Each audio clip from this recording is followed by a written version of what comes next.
All right. Good evening, everybody, and welcome to what feels like spring, but it's still winter. Today is Tuesday, March 10th, 2026. The time is 5:02, and I am calling the Monroe County Council meeting to order. We have a quorum, so we will go ahead and get started.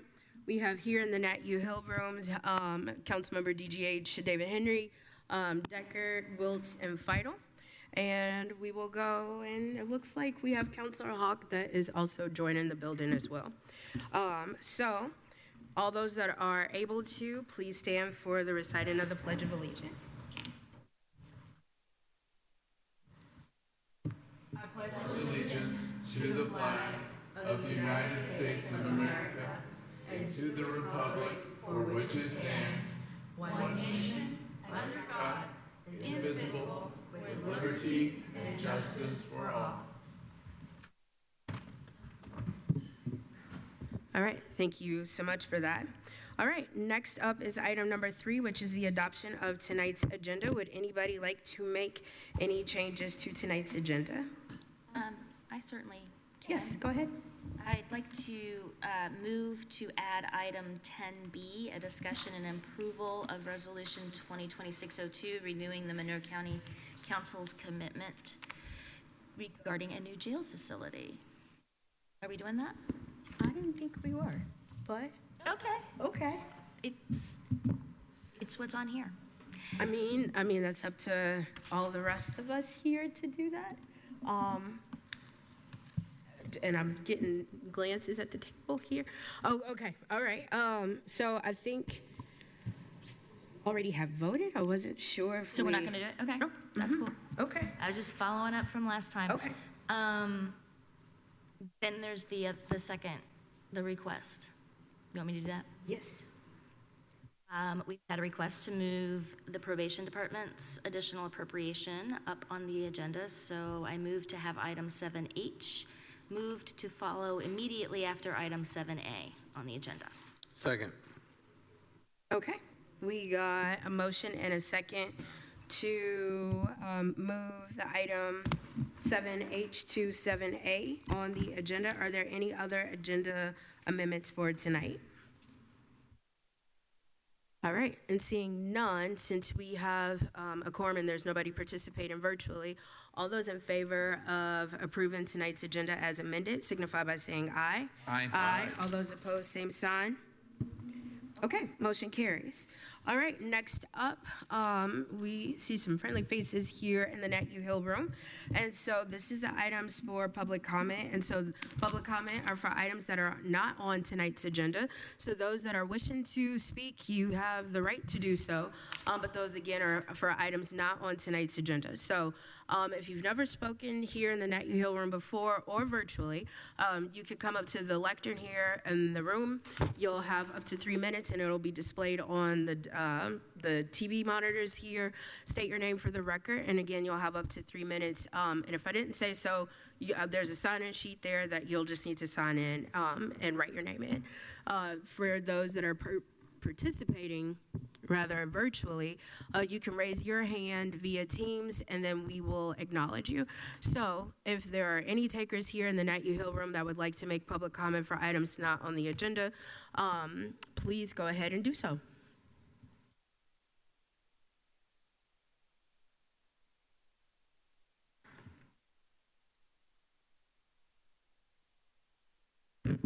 Welcome.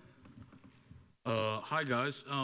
My name is Bryce. I am a member of DSA and a friend of some community members who are facing the loss of their homes. I'm sure you all know about the Seminary Square issue. My main point here is to ask why the county feels that it is unable to serve the affordable housing crisis in Monroe County. It seems that if they were interested in doing that, then these people wouldn't be being kicked out of their houses. At the very least, I know Councilor Henry mentioned at an event recently that it would be a great opportunity for the county to explore alternative models of building and expanding affordable housing by keeping these houses under county control and keeping these people in their homes. Alternatively, different ways of handling this would be to allow the people who are at that property to, or allow the property to be sold to an entity that would be willing to continue housing these people and keeping them in their homes. So to my knowledge, there hasn't been any public reason given as to why that's not an option. And I think that if members of the council are really interested in affordable housing, as many of your constituents are, then I think that this issue would be at the forefront and would be something that would be seriously pursued, and keeping these people in their houses would be a priority. That's all. Thank you. Thank you. Excuse me, what is your last name for the record? Green. Green? Green with an E at the end. Thank you. I'll write it down here as well. Of you, or anybody? Yes. I'm just to clarify, the property that this person is talking about is not Seminary Square, the park. It's Right. Sorry, Seminary Point Right. is the name. it's down south, Right. It's like the on ones right Second. next to my sister's closet and the, if I'm mistaken, that is the, like a furniture place, an antique furniture place. Yeah, It's right it's next like to with the Jeff's friendly warehouse. beasts. Yeah. Yeah, very, very nice little place, and Thank you. houses a lot of our friends. We appreciate that. Thank you. Thank you. All right. Next up, please.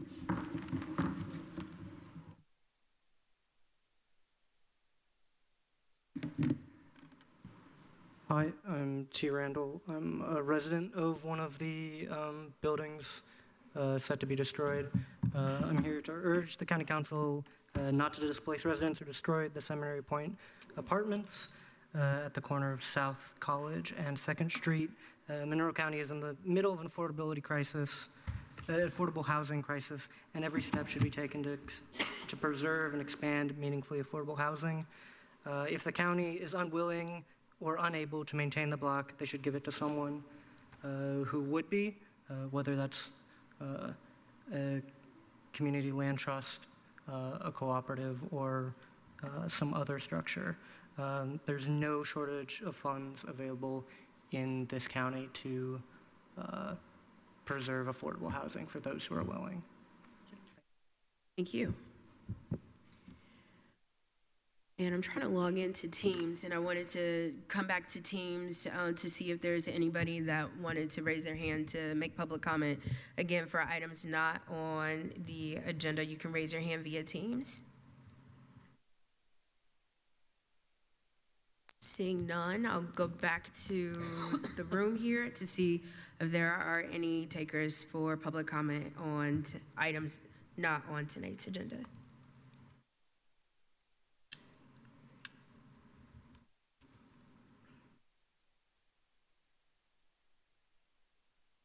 Hello, my name is Barry Herbers. As you probably just heard, everyone in the Seminary Point apartments just found out that they are being forced out of their homes in July, and I mean just found out, like maybe, 2-3 weeks ago. This is a college town. That's bad enough on its own. But the Seminary Point apartments are also the most affordable housing in their area. There are all kinds of people living there, families with young children, recovering addicts trying to stay off the street, people with disabilities on a fixed income. They're struggling, but they're working hard and they're doing their best. The county, you guys, the people in this room, are forcing these people out of their homes. This is not an annoyance. You're not just making them move around. If you go through with this, it's gentrification. In the brief snippets of communication we have been able to get from the county, each part of the government has denied responsibility and pointed the finger everywhere but themselves. I understand that nothing about running a county is simple, but you are failing at your most basic task, which is taking care of your people. Every single one of you. The county claims it is helping these people find homes. The tenants I've spoken to disagree. One I spoke to, a father, told me he has no idea what his family is going to do, told me he was recently laid off, and that the Seminary Point apartment he has been a lifeline for his family in hard times. Why is the county forcing these people out of their homes? This is not a rhetorical question. What are you going to do with this property? Why won't you tell us when we've been asking for months? Why are you destroying the most affordable housing in our downtown area? Because until you give us an answer, I'm going to assume it's so you can build a parking lot for the subsidized hotel that is going to cost us millions of dollars. Maybe that's not true, so maybe you should tell us. And what people who have been asking for months whether their leases would be renewed, What will you do to make these people whole? What will you do to help them decide their own future? Will their leases? And if you don't want to be a landlord, then how about we think about letting these tenants decide the futures of their homes instead of destroying what little tiny bit of affordable housing we have left? Thank you. Thank you. All right. Are there any other takers? Okay. And if there are more people that want to speak on items not on the agenda, you can please start to line up as well. Hi, my name is Louis Schwartz, and I'm a member of the DSA and also someone who's looking for affordable housing. I wanted to tell you that the county government shouldn't displace the residents or destroy Seminary Point Apartments at the corner of South College Avenue and 2nd Street, Monroe. Monroe County is in the middle of an affordable housing crisis, and every step should be taken to preserve and expand meaningfully affordable housing. If the county is unwilling to maintain the block, they should transfer it to a grassroots partner and allow residents to democratically control their own futures. Community land trusts demonstrate a model which can guarantee permanently affordable housing through direct democratic processes. Therefore, I urge the county to transfer ownership of the block to local organizations like Avalon Community Land Trust, or at the very least, to the city. Thank you. Thank you.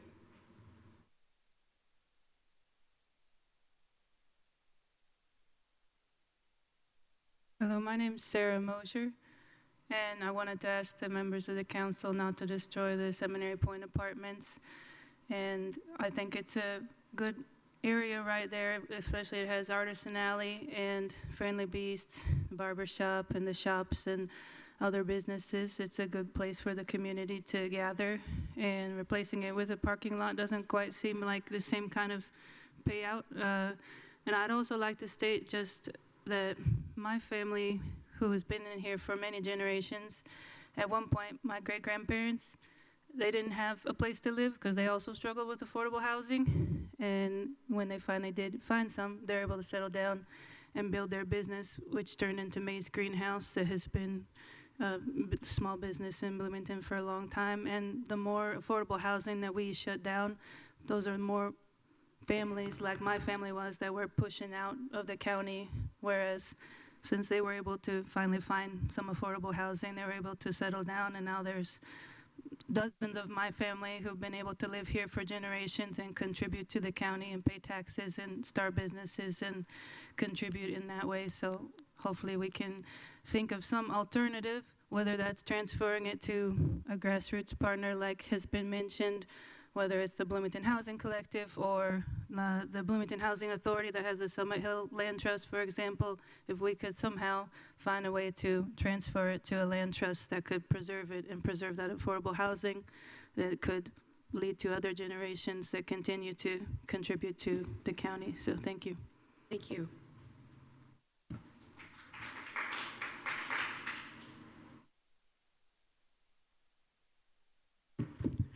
Hello, this is Lily Malcolm. First-time resident here at Bloomington, just moved here 2 weeks ago, and first-time participant here at a council meeting. When I first came to Bloomington, the main draw, there are many draws of this community, but one of the highest draws of Bloomington was the community's commitment to one another, to uplift each other's hopes and dreams and aspirations and support many businesses that I simply never had access to where I came from. I think, when I think of the city, I think of how quickly and earnestly I was welcomed. I think about the trials I faced also trying to attain affordable housing of my own and for my own family. It should not take as long as it surely did to obtain affordable housing for myself, and it certainly shouldn't be as difficult as it is for my new neighbors that I have just met. And it should not be made any more difficult by projects such as the Convention Center Hotel project. Destroying the few buildings that exist for affordable housing in Bloomington, which is facing an undeniable affordable housing crisis, and destroying the buildings on a block that support local businesses is the antithesis of what I believe the city is about. I implore you to transfer this block to a land trust, protect what makes up the fabric and the heart of what Bloomington is. Take care of your neighbors and do not succumb to a greed-filled project. I implore that the council utilize the 2 properties that are already being retained by this project. And I urge the county once again to transfer ownership of the block to a local organization like a community land trust. Thank you. Thank you. And welcome to Bloomington.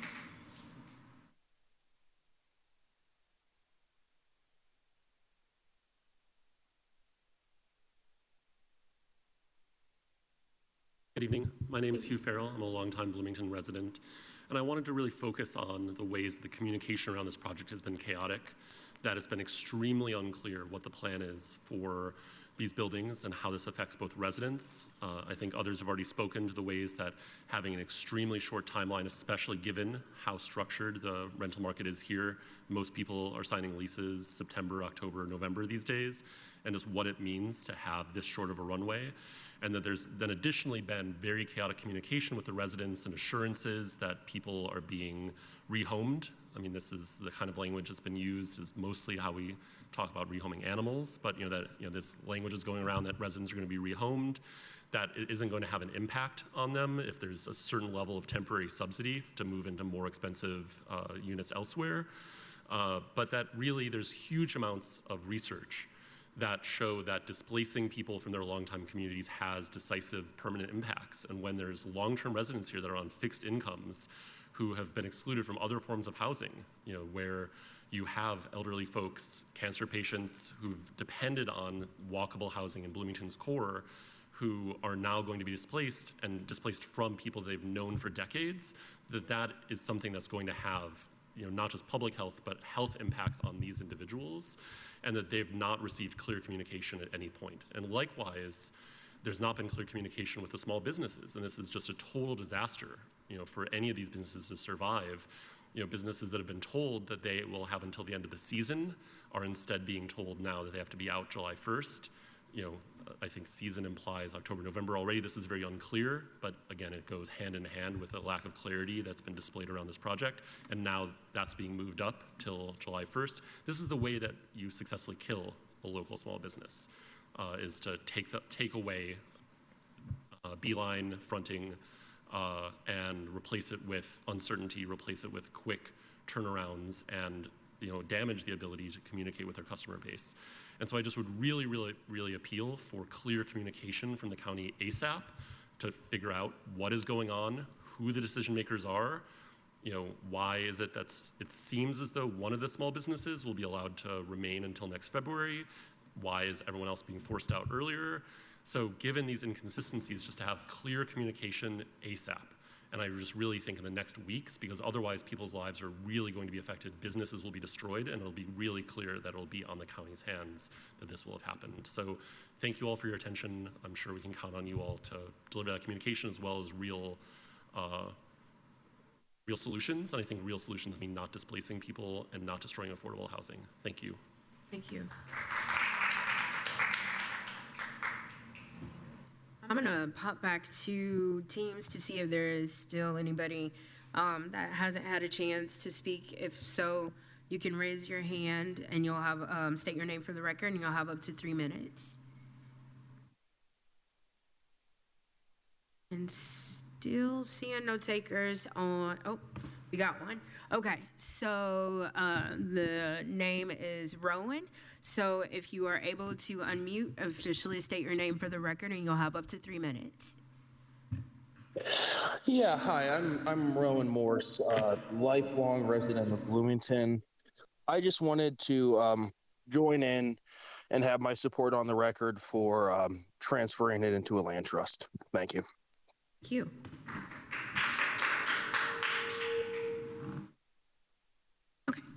can go ahead. Hello, my name is Graham Baker. I'm also I'm also here to voice my support for keeping these apartments or transferring them to a land trust. I'm a student at IU, and ever since I've gotten here, the Bloomington community is it's really something special. There are so many amazing people here, and it's been honestly kind of a safe space for me in a way that it's invaluable. And the reason that I care so much about these apartments, I'm from Culver, and we've seen something kind of similar go on there. There's not a lot of affordable housing in Culver because we have a big private school and we have the lake. There's a lot of tourists, and what we've been seeing in the past is a lot of like housing for people, for residents in the town that are maybe middle class or lower class has over time been bought up, it's been renovated, and then it's been sold. And so a lot of the remaining housing in the town has been turned into housing for people to rent out during the school year and then leave. I grew up in Culver. My dad grew up in Culver. My grandparents, my grandma lived in Culver for a long time, and her parents too. And I think they had stories about this town, about Culver, I mean, about buildings that no longer exist. It was a completely different place. And I think there's allowing affordable housing and space for small businesses is the lifeblood of a town. And I still love Culver now, but it's completely different. A lot of businesses only make it through the summer because there's no one around in the winter. I know this isn't the same, but I've seen something like this before, and that's why I wanted to voice my support for making sure that there's affordable housing in Bloomington. Thank you so much. Thank you.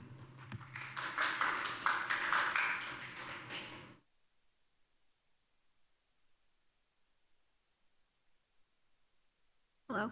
Hello. My name's Jessie. I've lived in Bloomington for about 6 years. And most of what I want to say has already been said. But I just think it's really important to preserve this very affordable housing that's in a really excellent place in Bloomington. I mean, you don't have to have a car. You could walk to the grocery store across the street. You can walk downtown. You can bike up and down the Beeline. I just think that's really important to think about, like, what are we prioritizing? Is it this affordable housing for people who don't need to have cars, who can easily get around town? Or is it, a hotel that's going to have to be subsidized for its entire existence? Yeah, so I support really not preserving the Seminary Point apartments. Thank you. All right. Any other takers for? Oh, okay. Thank you for remembering. Any other takers for anybody who hasn't had an opportunity to speak on items not on the agenda?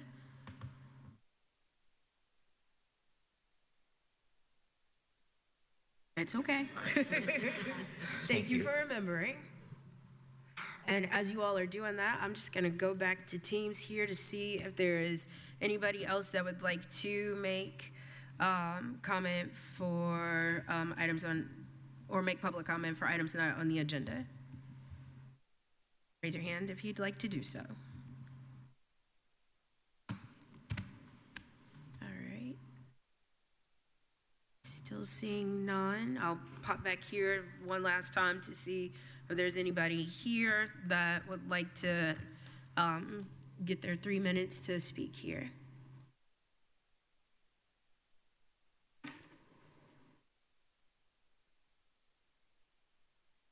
And seeing no more, we will move on. But before we move on, I just want to say thank y'all for you all to come out and speak. And I am going to ask my pro tem, Councilor Iverson, to take over at this point because T, I believe that you said, I actually want to meet you out in the hallway to get some information. So we will move on forward here and I'll just pop out. So thank you.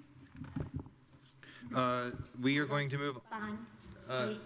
Before we move forward, and I want these folks to hear is I'd like to hear from our county attorney. Yeah. So that they have the ability to know who, the one of you asks, who has the ability to change this. And so I'd like for our attorney to make sure we understand. That's actually a good point. And so that's kind of another reason why I was going to try to pop out here and get information because we all, like, you know, the public is asking us and we need to be in the know of making sure, like, we need to, like, direct the question because in government, there's so many times that people get the runaround. We've got the runaround when it came to the Thompson site and trying to figure out who's responsible for what for the encampment that I want to remind people that's coming up around the corner here soon. April is coming. So I think we deserve to know like who's responsible for what. And I hate to put you on the spot, but smile. So, as far as whether the property is transferred out of county's name into a land trust or any other entity, that would require approval of both the commissioners and the council because the property is valued over $1,000. In regards to whether the leases are renewed, that would be a decision of the commissioners as the county executives. So the council would not have any weigh in on whether leases are extended or what happens with the leases. They would only have, council would only have a weigh-in on disposition of the property. Okay. Yes. Yes, I'd like also to make it clear, one of the reasons why this was so delayed is because the city who removed the ability to place some of the development for the convention center on some ground that they owned. And so this was a part of the delay and the confusion. And believe me, I have a daughter going through the same thing right now. I spoke with Sarah just a minute ago about that. So I understand you want to know and you want to have enough time to make decisions. But this ground was paid for, if I recall correctly, with dollars that is not, it is tied to tourism dollars. And so that property must continue to be used for that purpose. Now, if that's not correct, I hope somebody will correct us. But these good people need to know whether or not we could suddenly turn it over to land trust. I don't think we legally could do that, but then I'm not a lawyer. So that's why I tried to get legal advice from others. But that property, all the property that was paid for with a combination of innkeeper's tax, food and beverage tax, whatever, has requirements set for it that I don't think we can just turn it over to land trust. But if there's a way that somebody legally can figure that out, that's one thing. But they asked for who the decision makers were. I do not believe it's the county council at this point. I think it would be up to the board, Convention and Visitors Bureau. It'd be up to the commissioners. It would be up to the people who represent the legal ownership of that property and what we must use it for. So, Ms. Turner, that's not an answer anybody wanted to hear, but I think it's better to hear what we can and cannot do. So if we can do it, if you can find a way to do that, but I don't think we do have. Sometimes following the law is not much fun, but you know, that's what we have to do. So, Ms. Turner King, would you like to respond to that? Counselor Hawk is correct. I do believe innkeepers' tax funds were used for the properties, and then there is statutory restrictions on what those funds can be used for. And I can look up the statute if you'd like right now, but I don't have it right in front of me. Well, the question that I would have, because somebody in their public comment made the comment about, I believe the individual is Hugh, made the comment about a business being able to stay until February. But these folks are having to be moved out as of July 1st. Who would be the decision maker who gets to say rather, that the business gets to stay until February, but they gotta go? The commissioners. Ah, okay. Right. And when are the commissioners' meetings? I believe they have one this Thursday at 10 a.m. So, okay, yes, sure. All right, Councilor Decker. Call me anything. Thanks for everyone that has come in here and spoken today.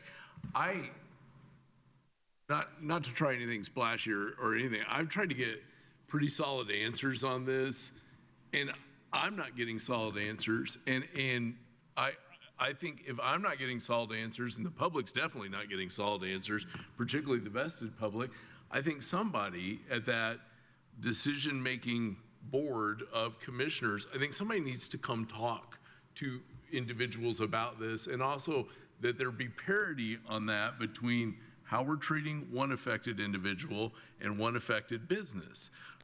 This is what any human would expect given to them, and the county doesn't need to add to misery or woe on this.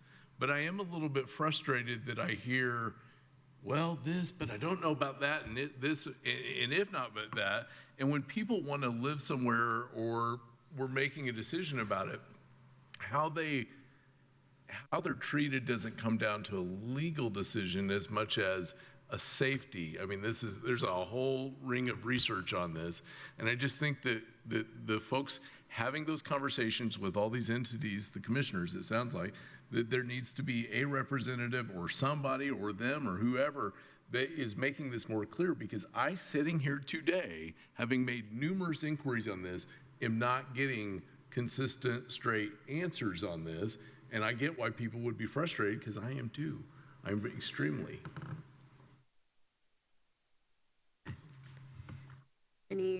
Yes, Councilor Wiltz. I actually have a question that is probably best answered by an attorney. If you have an answer, Molly, great. If not, I do understand that I'm just throwing out legal questions. But the one question that I asked when I did hear about this was whether, or I guess why would we have to terminate leases just to transfer a property? I mean, I've lived in a property that ownership was transferred and the lease was transferred too. So why is that a thing for this situation? It might just end up pushing, I get that it's just pushing the buck. Like the new owner or might make a horrible decision for these folks, or they might not. I can see that we don't have all the information either, but that was the question I asked a while back. And I can research it more, but I think that would be indicative of both parties agreeing to the transfer of the lease. So if the new owner is not willing to assume that responsibility, then... I'm going to go Councilor Henry and then Iverson next. Thank you, Madam President. Again, thank you for your public comment. The only way we get sunshine on these things is to hear about them in this room. And so sometimes we go down this path of revelation, and it is one of many stories in the county government on how we find out about stuff like this from across the hall. I have just, the only information I can offer in the room that I asked for today from county legal is that my understanding is that the oldest lease is from 2019, one's from 2021, one's from 2022. I only thought, and maybe the questions that if I were in your seats out there to bring to the county commission on Thursday, would be to ask for all the documentation that's been allegedly communicated to you, because what I'm being told at this point is that there has been communications to the lessors on an annual basis about the nature of the lease. Now, if that's not your shared understanding, I think, that's what I would like to know. And short of asking for documentation in our packet of what these leases look like, so we have an understanding. If you don't have that shared understanding, that would be my first question on for all of you to ask. And Ms. Turner, can I just be crystal clear on this? That the lease relationship is solely handled at the board. But in theory, even if the council had an interest in, say, preserving the land for other purposes, we couldn't issue new leases from here.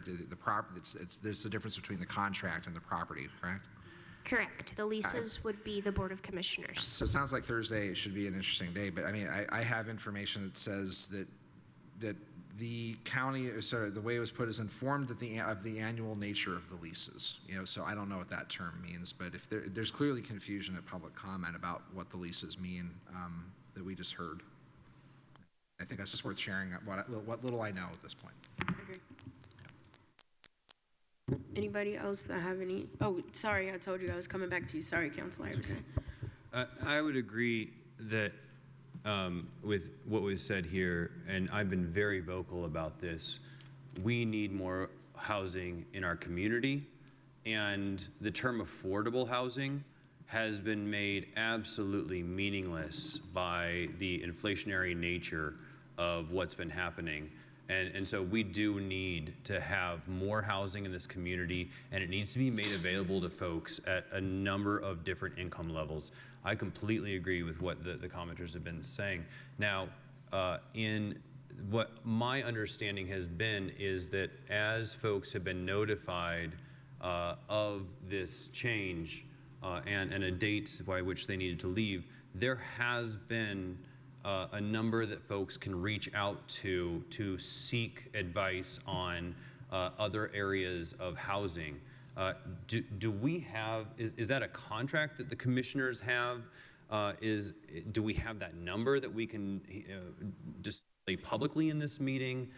For folks who are really nervous about finding a place to go in July, can we at this time have that information? Ms. Molly Turner King, do you have that? Ms. Kim Schell, do you have that? I don't have the contact number. I do know that the county is working with Heading Home to create a list of comparable properties, and I think that's the number or the Heading Home contact that residents or tenants had been provided, and I can try to find that number, but I don't have it really handy. I would really encourage the county commissioners, and I know there's a couple that are watching here today. You have robust, and I'm talking to the commissioners right now, you have robust social media. Put this number out on your social media. There are people who are really scared right now, and really encourage you to get this information out there. Thank you. Madam President, I have a point of information or question for the county. Ms. Turner King, I think we talked about it, but and I remember in public reporting with CIB that the intention of the development was to move north. I mean, that was the property the city was going to contribute, and so the process. The idea that the southern parcels would be used anytime soon, I think, was not being considered. But with the city's the Bunger property off the menu for now, that's the abrupt change that perhaps triggered this communication to the current tenants, because if we weren't using the property anytime soon, and then now the city has changed the position about how to go north on it. So I guess what I'm really asking is, it seems like there has been reporting we weren't going to have a southern movement of development, and now we are talking about those properties. Do we know if letters went out to tenants in the past few months on this that would have changed their perception about the nature of their leases? I mean, or is it just July 30 is always the renewal date, and it's just the options not being extended? I'm not sure what letters or what information was communicated to the tenants. And I mean, I'm happy to check with the commissioner's office. I just don't know that information. I don't know if we're settling that here today, but I mean, clearly that's going to come up in the coming weeks. So, thank you for indulging. Okay. Yeah. Well, I always like to say I'm shocked sometimes, but it also doesn't surprise me about the lack of communication, because we don't. Yeah, I just, this is really frustrating, and I'm sorry that you all are, having to see us process through all of this at the same time, because we're also realizing all of this at the same time. So I don't know what else to say at this point. So to kind of go back, Ms. Turner King, and to kind of recap, basically what you're saying to us, we the fiscal body, 7 members of the county council, if we wanted to say, let's go with the land trust, if that's what we, like, I'm just saying, just hypothetically speaking, if we wanted to do this, and we didn't get the green light, or, we would have to communicate that with the commissioners. Commissioners would have to be in agreement with us, but ultimately, they're in control of this. Is that what I'm hearing? I would have to check whether transfer to a land trust would be applicable under the innkeeper's tax restrictions. If it was an acceptable use of innkeeper's tax funds, which I'm not saying it is because I have not looked up that law, just to be clear, transferring the property to a land trust would require approval of both the commissioners and the council. Okay. But I'm still kind of stuck on the fact that a business was okay with getting until February, but they were not. I just want to know how that worked. I'm not saying that that's something that you, of course, can answer, because you can't. But there are folks that sit right behind us at 10 a.m. on Thursday that I'd like to have answered that as well. So, okay. Well, I'm still going to meet with you here, T, and I'm going to have Councilor Iverson take over from here. All right, that means we are moving on to section number 5 of tonight's agenda, which you can find online, which is department updates. There will be a time limit of 10 minutes per Monroe County department, and I'm wondering if any of our department heads here in the Nat U Hill room or on Teams wishes to give a department update. Let's start with Bree Gregory, the Monroe County Auditor. Thank you, Council. Good evening. I just have a very brief update for you. The financial team and I have submitted the AFR, that's the annual financial report. This is an annual report available on the Indiana Gateway. It's available to the public. Because this AFR has been completed, we were able to close the 2025 financials. And that means I will soon be able to provide you with a reversion report, which will be very helpful with budgetary planning that we need soon. Additionally, it's reporting season for us. We are also working on completion of our GAAP report. So the entire financial team contributes to this process. We work with an outside compiler as well, and it's kind of all hands on deck until we submit that end of May. So we'll keep you posted on progress related to that. On the other side of my office, the property team is hard at work on finalizing the abstract for submission to the DLGF, the Department of Local Government Finance. So that is, the due date is coming up on the 15th here. So we've had a lot of statutory changes, as we're all aware. So we've been working with vendors on LAO, for example, is our financial and property vendor. We've been working with them on updates necessary in our software. We're also working on with another outside consultant on some TIF questions and changes. But that will be completed shortly and submitted.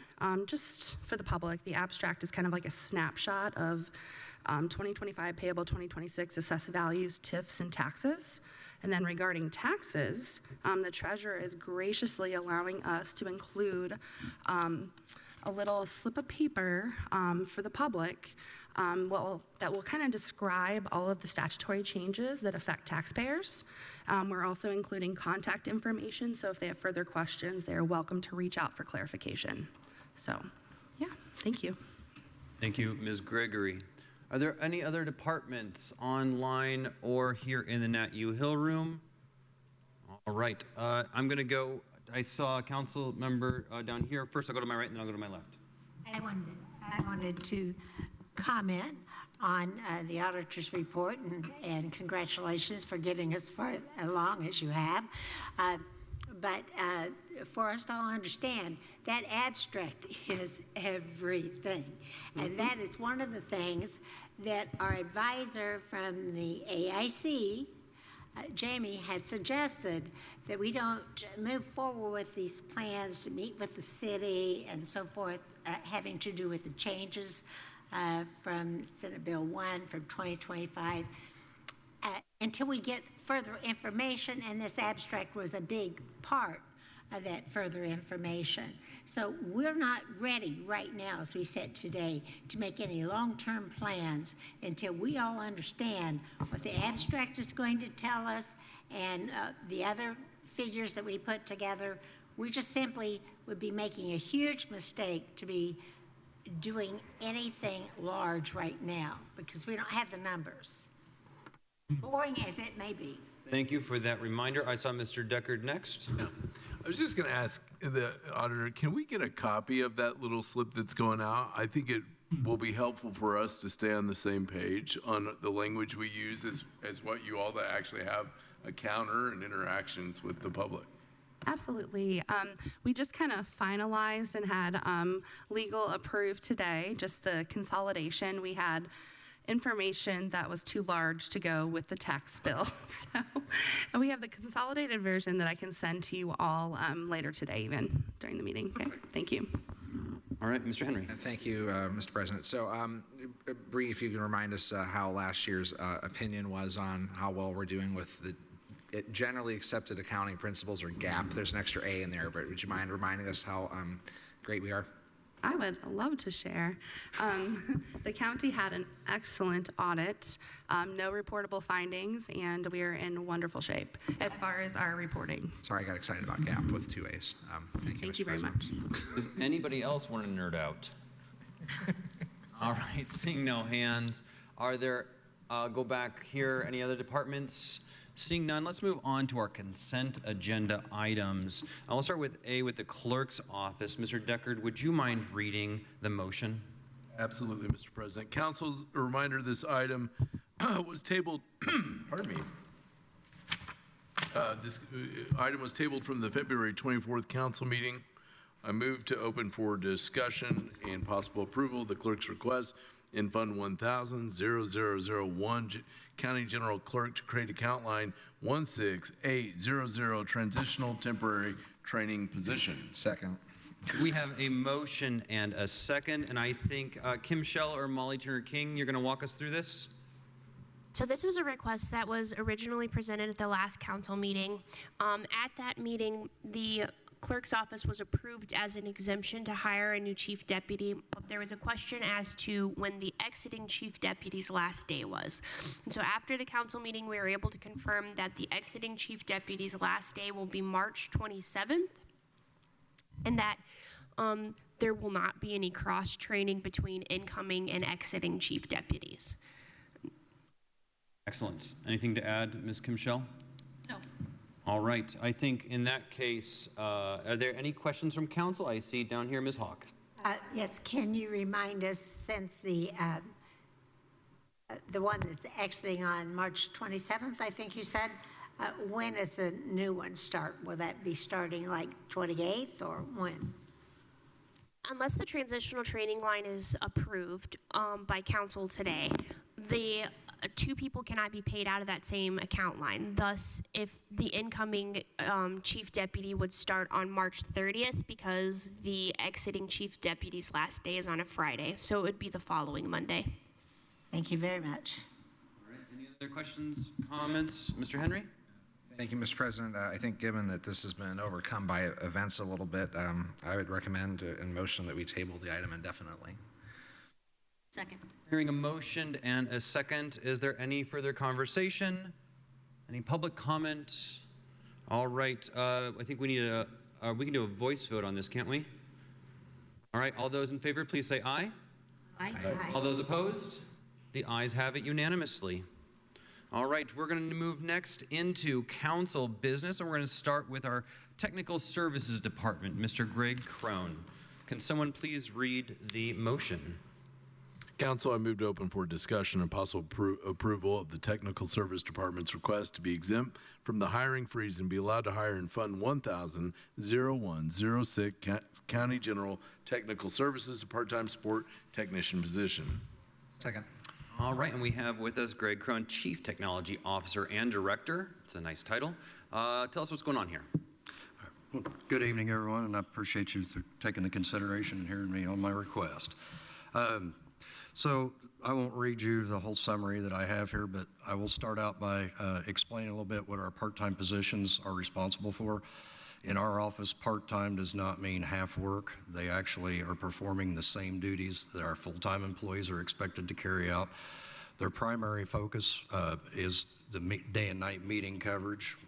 One example is sitting above you right now in the choir loft carrying out the meeting.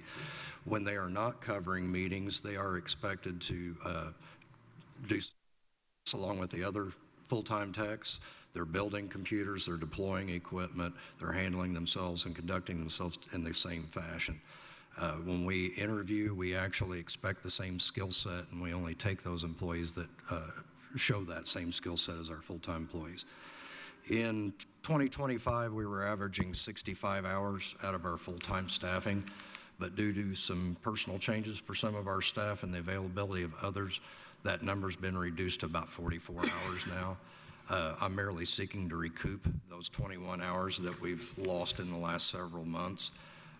The funding is already there for those hours paid. Our part-time money comes out of one pool, out of county general. So this wouldn't come at any additional cost to the county. All right, council, do we have any comments or questions for Mr. Cron? Mr. Henry. Thank you, Mr. President, and thank you, Greg, for coming in. As liaison to TSD, we had a good conversation about this, and really, it's one of those the slow accumulation of things that you kind of get behind, in terms of what happens when you just don't have those hours. Could you maybe describe a little bit what's happened in terms of anything that's been delayed in your office as a result of not having the extra part-time, or is it just getting things, it's really spread thin, or can you help us understand that a little bit? Well, you should understand when part-time positions aren't available to cover these meetings, that's pulling full-time staff off of that. The county has, over the years since I've taken over, increased staffing loads in other departments, so we've had an increased volume that we have to support. What we're seeing is delayed response time, sometimes of a couple of days, just because of availability of staffing to do it. So that's created some issues for probation department. It's delayed computer setups for voter reg by a few days, things like that. So we're seeing a buildup of that. You have to also understand that my full-time staff are required to do 24/7 on-call rotations, so you have that comp build up. So whenever the part-time staff isn't available, we really feel that impact even greater, because then I'm out a full-time tech who's had to comp or flex out, and I don't have the full-time people to cover that difference. Thank you for sharing that. Yes. Yes, due to the fact that so many of these hours are spent covering meetings. Of course, it wouldn't be as many hours if our meetings didn't last so long. But also because every time you add another board or commission, and by that I mean it's the ones that we choose to put together, not one that's required by law, but if we choose to have a board or commission, whatever, and they meet here or in one of the meeting rooms where we feel like we have to cover it with your staff and other staff. And if it's after 5 o'clock, then there's other staff that has to cover it. So there's meeting rooms, many available, if I understand correctly, at the library and other places where those different groups could meet, and it would not cost the county the kind of money it costs to cover these different.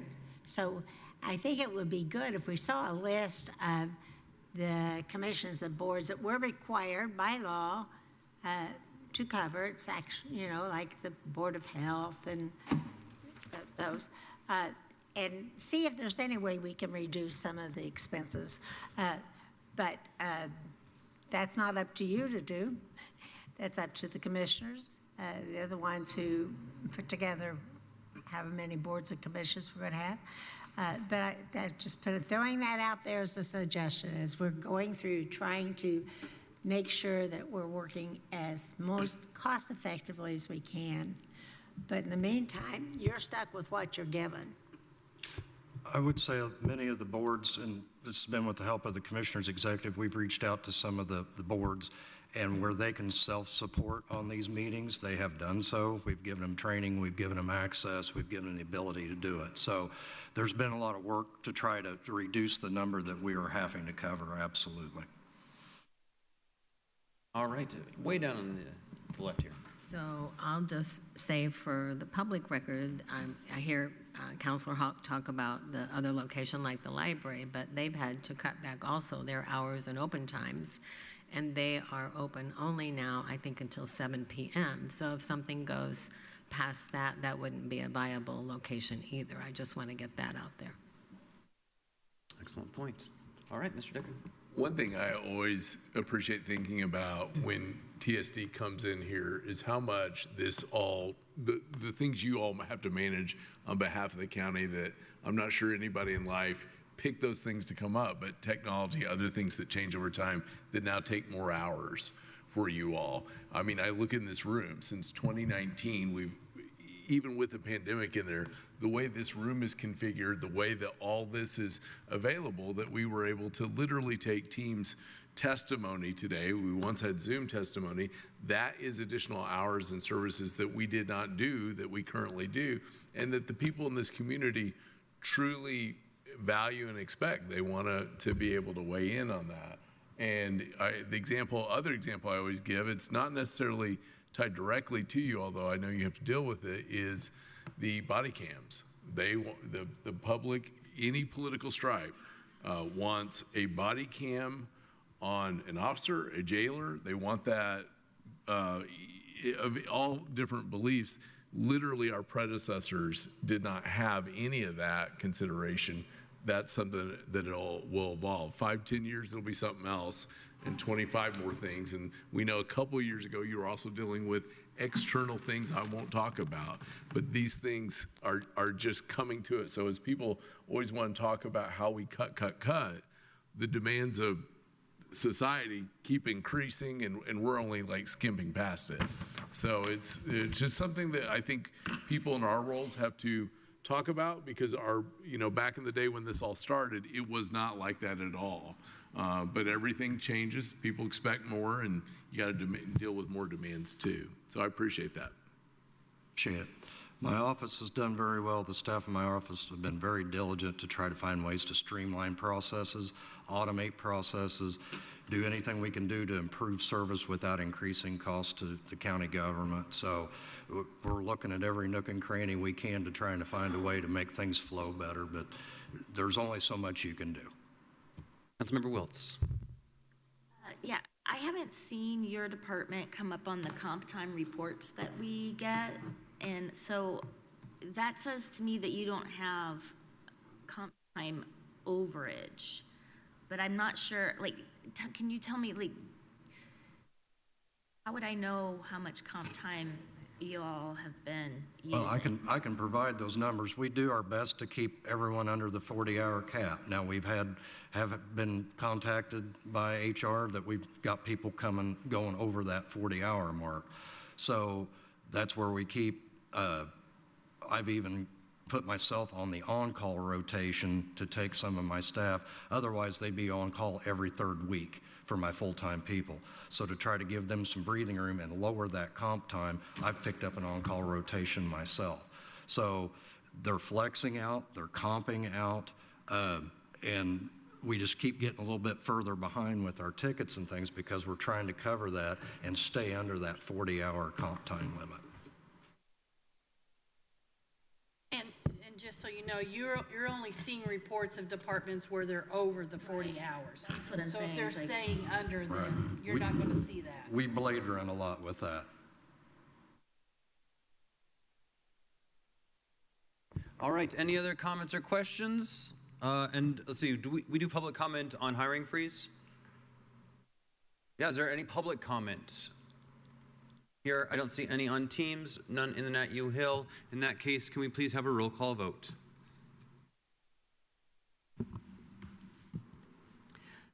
Councilor Iverson, Yes.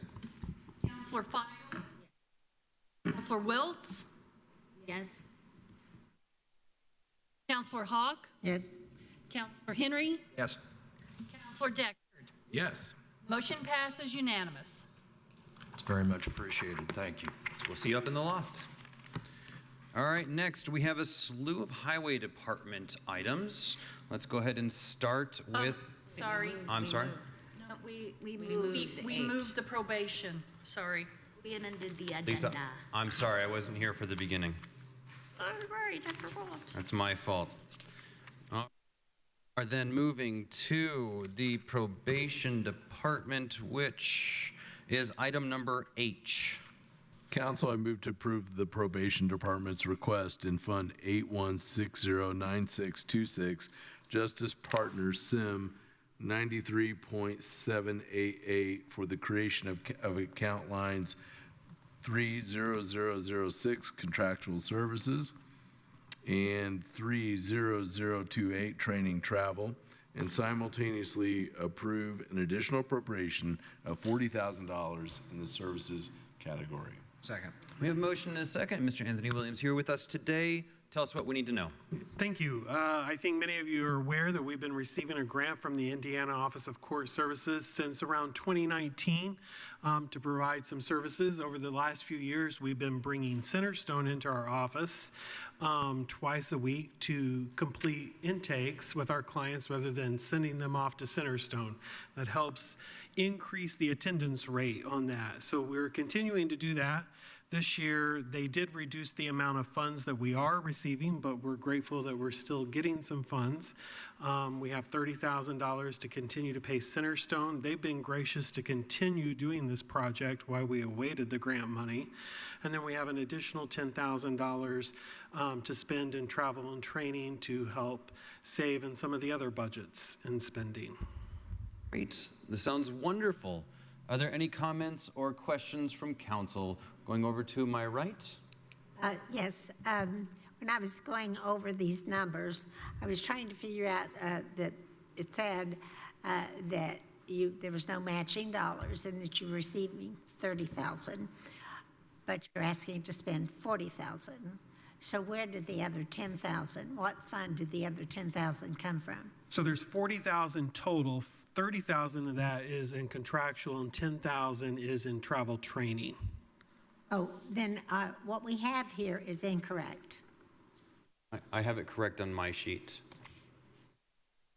I beg your pardon. It says, read it. It says the Monroe Circuit Court received $30,000 in grant funding. And so then when I looked at it, it says, okay, but you want to spend $40,000. So I wondered if maybe the $10,000 was dollars left over, or... No, I think maybe really there's just a typo in the it's a typo in the section. summary. Yes. Yeah, it just was omitted from the narrative. Mm-hmm. And in the request for the creation of new count lines, the math is correct. It does show the $30,000 in contractual, $10,000 for training travel in the packet, and that is on page 103. And point of information. Please, You Mr. do Decker. understand there's a difference when it says that you're receiving 30 and you want to spend 40, and I would have liked to have been told that this was a mistake, and it would save me a great deal of time today. Thank you very much. All right, we're recognizing Mr. Deckard, please. So the point of information, just for the public watching, the packet lists lines 3006 contractual services, $30,000 as a new account line, and then also line 30028 training travel, $10,000 for a total appropriation of $40,000. And then my motion I read also matches that for the creation of account line 3006 contractual services and 30028 training travel, and simultaneously approve an additional appropriation of $40,000 in the services category. Thank you, Mr. Deckard. And Ms. Kim Schell, would you like to weigh in quickly? Clear away. Yes, so yes, the narrative, Anthony says 30,000, but if you can look on the screen, not do what I asked it to do. One moment. Say this again. So on the screen, you have 30,000 and 10,000. So what is correct? 40,000. 40,000 is correct, with 30,000 being contractual, 10,000 being training travel. Correct. Thank you. All right, Ms. So Kate the- Wiltz. So the entire grant is 40,000? Correct. Thank you. Ms. Kate Wiltz. No wonder. Okay, I think I understand now. So I just want to reiterate, what's in our packet is an MOU for that 30,000. We don't have documentation of the actual award, which is fine as long as it's gone through the right channels to arrive here in front of us.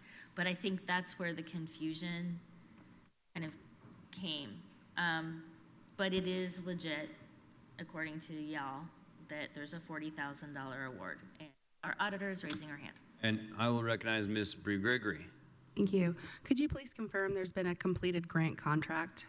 Yes, there has I believe I've been. seen it come through. I Yes. just want to confirm. The money's already came through as well. Okay, I see the account has a $20,000 balance, so the rest is reimbursable, right? Correct. Okay. All right, and does anybody have last minute clarifications on this? All right, we'll then go to the public. Do you have any questions or comments on this agenda item? Seeing none, we welcome Councilmember Crossley back to us. All right, I think can we then have a roll call vote? Just one clarification Sure. Yeah, please, from Mr. Williams, yeah. Ms. Gregory. There's a $20,000 balance because they only dropped the money in quarters. So the additional money will come later. It's not necessarily reimbursable. That makes sense. I knew there was another piece missing. Yeah. Okay, we've got a motion, a second, public comment, council questions. Can we have that vote? Deckard? Yes.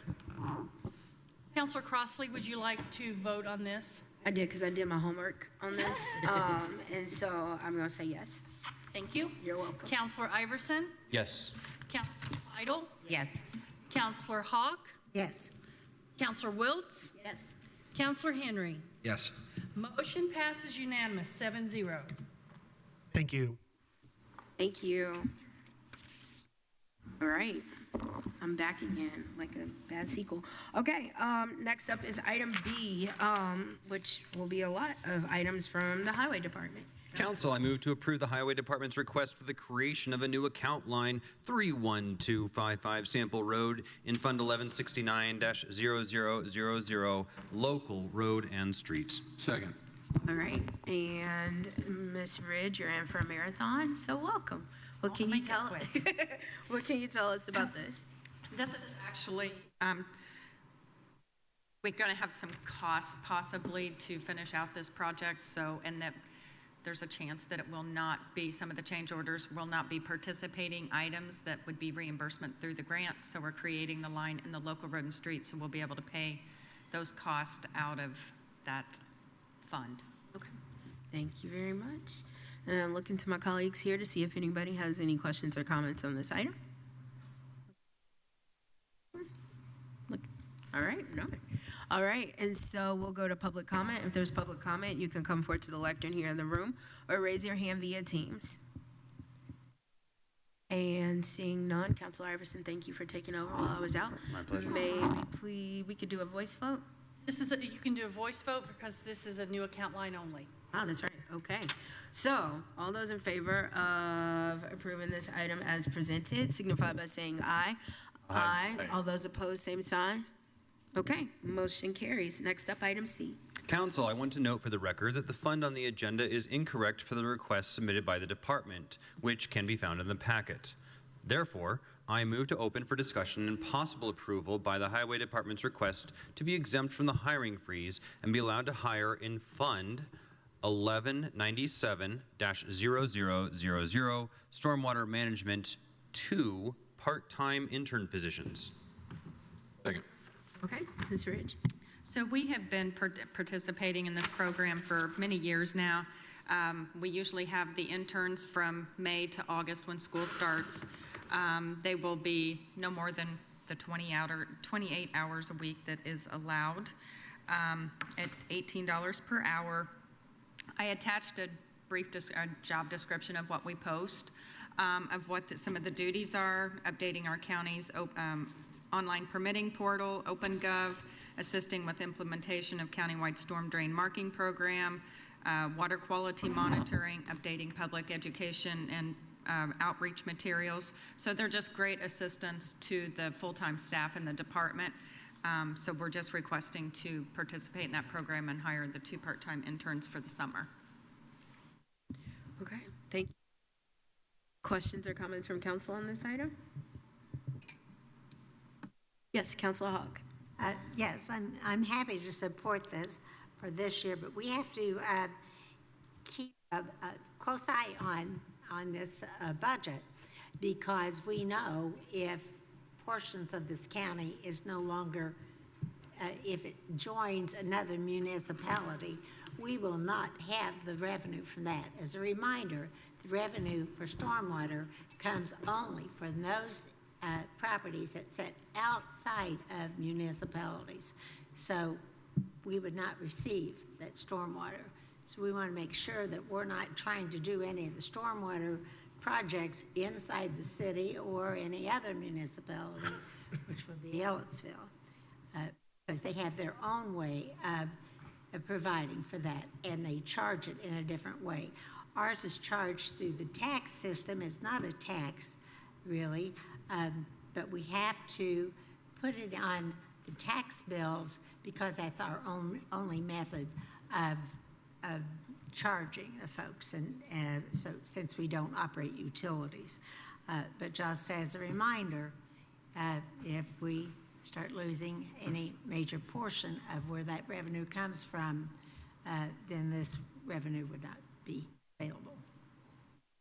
Correct, and we would always look at that. This is just 2 part-time, so it's nothing that's permanent. So if we have to make adjustments in the future, we will do so.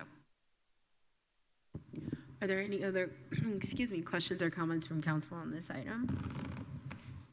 All right, seeing none, we'll move on to public comment. If there's public comment on this item, you can raise your hand via Teams or come forward to the lectern here in the room. And seeing none, may we please have a roll call vote? Councilor Hawk? Yes. Councilor Wiltz? Councilor Henry? Yes. Councilor Deckard? Yes. Yes. Councilor Iverson? Yes. Councilor Fidel? Yes. Motion passes unanimous. All right, next up are items D and E. Council, I will be combining items D and E into one motion.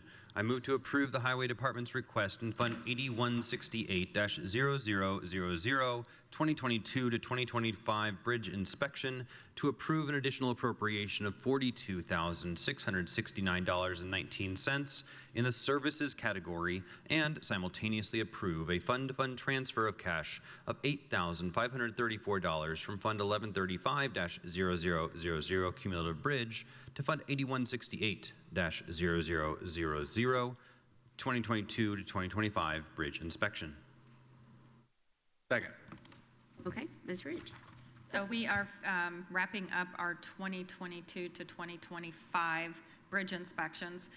We're appropriating what's left on the contract, not that we will be spending the full amount, and then the cash-to-cash transfer is our 20% of our local responsibility to finish out those bridge inspections. Okay, thank you for that. Any questions or comments from council on this item? Seeing none, we'll move on to public comment. You can raise your hand via Teams or come forward to the lectern here in the room. And seeing none, may we please have a roll call vote? Councilor Henry? Yes. Councilor Deckard? Yes.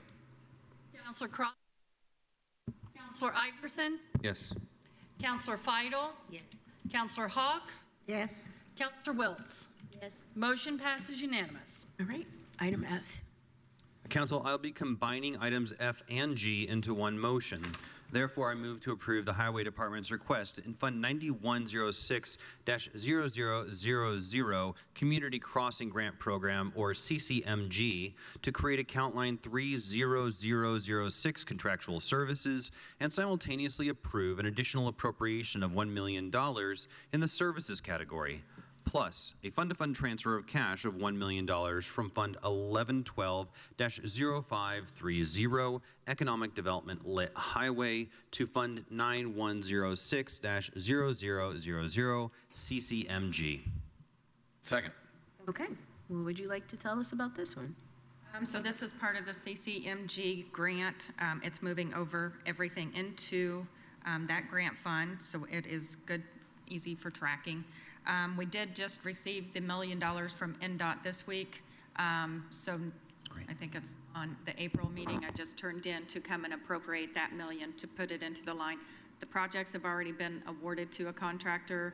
We're prepping the roads, so we're ready to go as soon as the plant's open to release the roads and get the work done. Yay, congratulations. All right, any other questions or comments from council on this item? Seeing none, we will move on to public comment. If there's public comment, you can entertain us by doing so by raising your hand via Teams or coming forward to the lectern here in the room. And seeing none, may we please have a roll call vote? Counselor Crossley? Yes. Counselor Iverson? Yes. Counselor Fidel? Yes. Counselor Hawk? Yes. Counselor Wiltz? Yes. Counselor Henry? Yes. Counselor Deckard? Yes. Motion passes unanimous. All right, thank you. Yeah. Counselor Wiltz. May I ask a question? It's on an item back, but it's about what was in our packet. Sure. Mm-hmm. So I think this is neither here nor there, but in the packet, you have the inspection contract, which I'm guessing is almost concluded. Is that right? Is it almost eliminated? Is it almost complete? Yeah. Yeah, so the remainder of that is that 42,000. It's a 4-year contract. We are required to do a 4-year cycle on bridge inspections. So this, go ahead. Okay. There's like a significant typo in the contract itself, but if it's at the contract We are at the end of term, the- it probably yeah. doesn't matter. Okay, it just has the wrong county Oh, at one point, not obviously up top. Page And 12. maybe I pulled it, maybe it was corrected after that. I think our financial manager had put this together and it could have been a contract overlap and we had it corrected. Yeah. I can double check though too. It's page 12 of the 15 of the contract.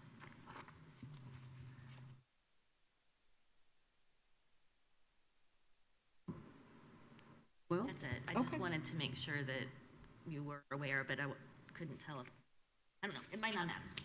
Fine. All right. Any other questions or comments for Ms. Ridge before she leaves? Seeing, yeah, okay, yes, Ms. Hall. Yes, and I'm only mentioning this to you now, since you'll probably be leaving and not hearing the whole discussion about the jail, et cetera. But just for you to know, and some of the information you sent to me, and I started looking some things up,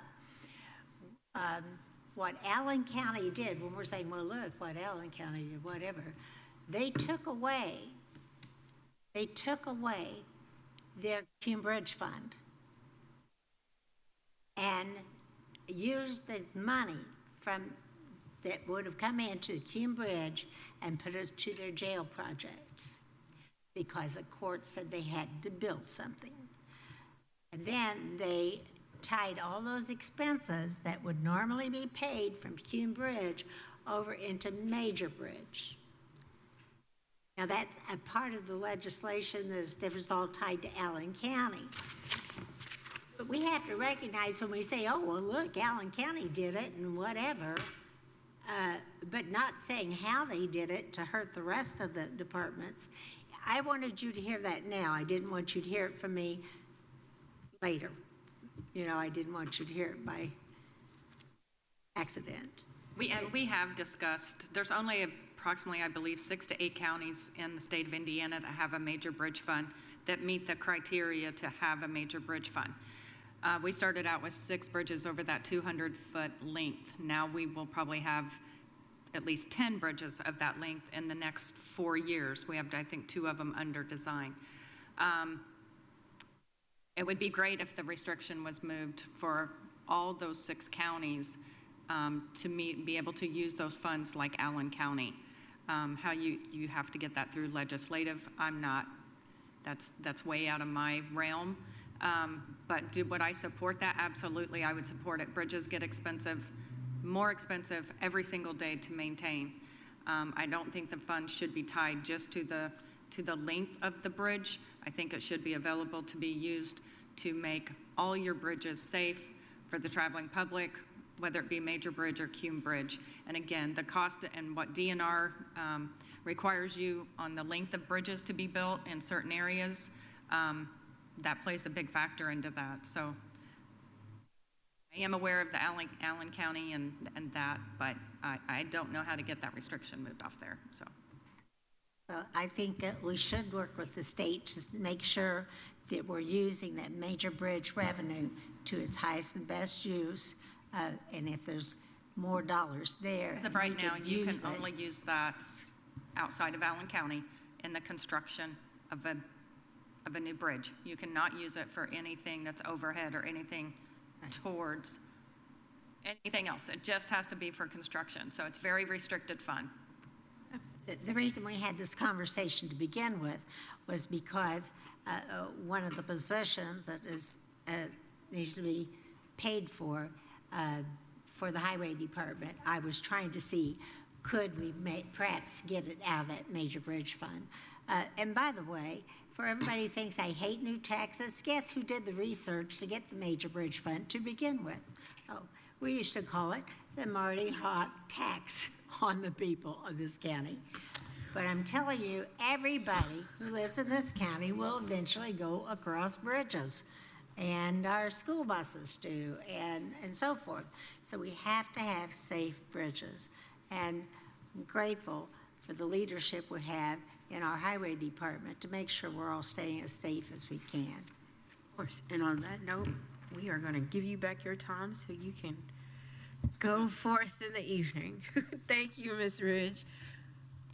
All right. Next up, we are going to jump back. We've already done item H, and so next up is item I with the Board of Commissioners. Council, I move to approve the Commissioner's request in Fund 4932-0000 Food and Beverage Tax County to create account line 42502 Parks-Improvements and simultaneously approve an additional appropriation of $905,000 in the capital category.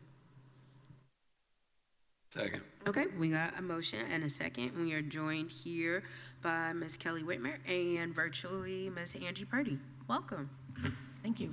This is the commissioner's line, so if Angie needs to speak, I'm just here to answer any questions that are in my area. Okay, Ms. Purdy, Sure. proceed. All right, thank you. This is kind of a housekeeping, if you will, type situation from last year during the whole bond process and trying to determine the best use of county funds for the various projects that needed to be completed. And at that time, it was agreed by, I believe, both boards that the food and beverage fund would be the, there's not been a word out of that dog all night. Sorry, till I start talking. And so this is just to help ensure Kelly's able to do what she needs to do with her, with the nature preserve.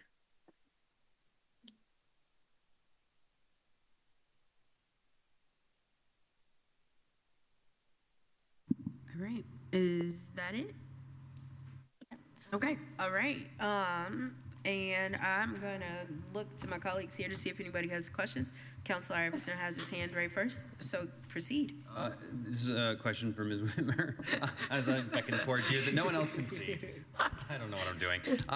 It says in the narrative here that the Monroe County Parks and Recreation Department will act as the general contractor and provide labor with the engineering firm. And so my question to you is, what is the timeline of all of this? Pending the approval, what can the public be expected to see out there, and kind of, my question is more about the timeline and when things are going to get going. Our goal is to have it open to the public next year. What month? I don't know. We have a very important meeting with NDOT in a few weeks, and that will determine where our entrance is going, and that will determine how fast we can go.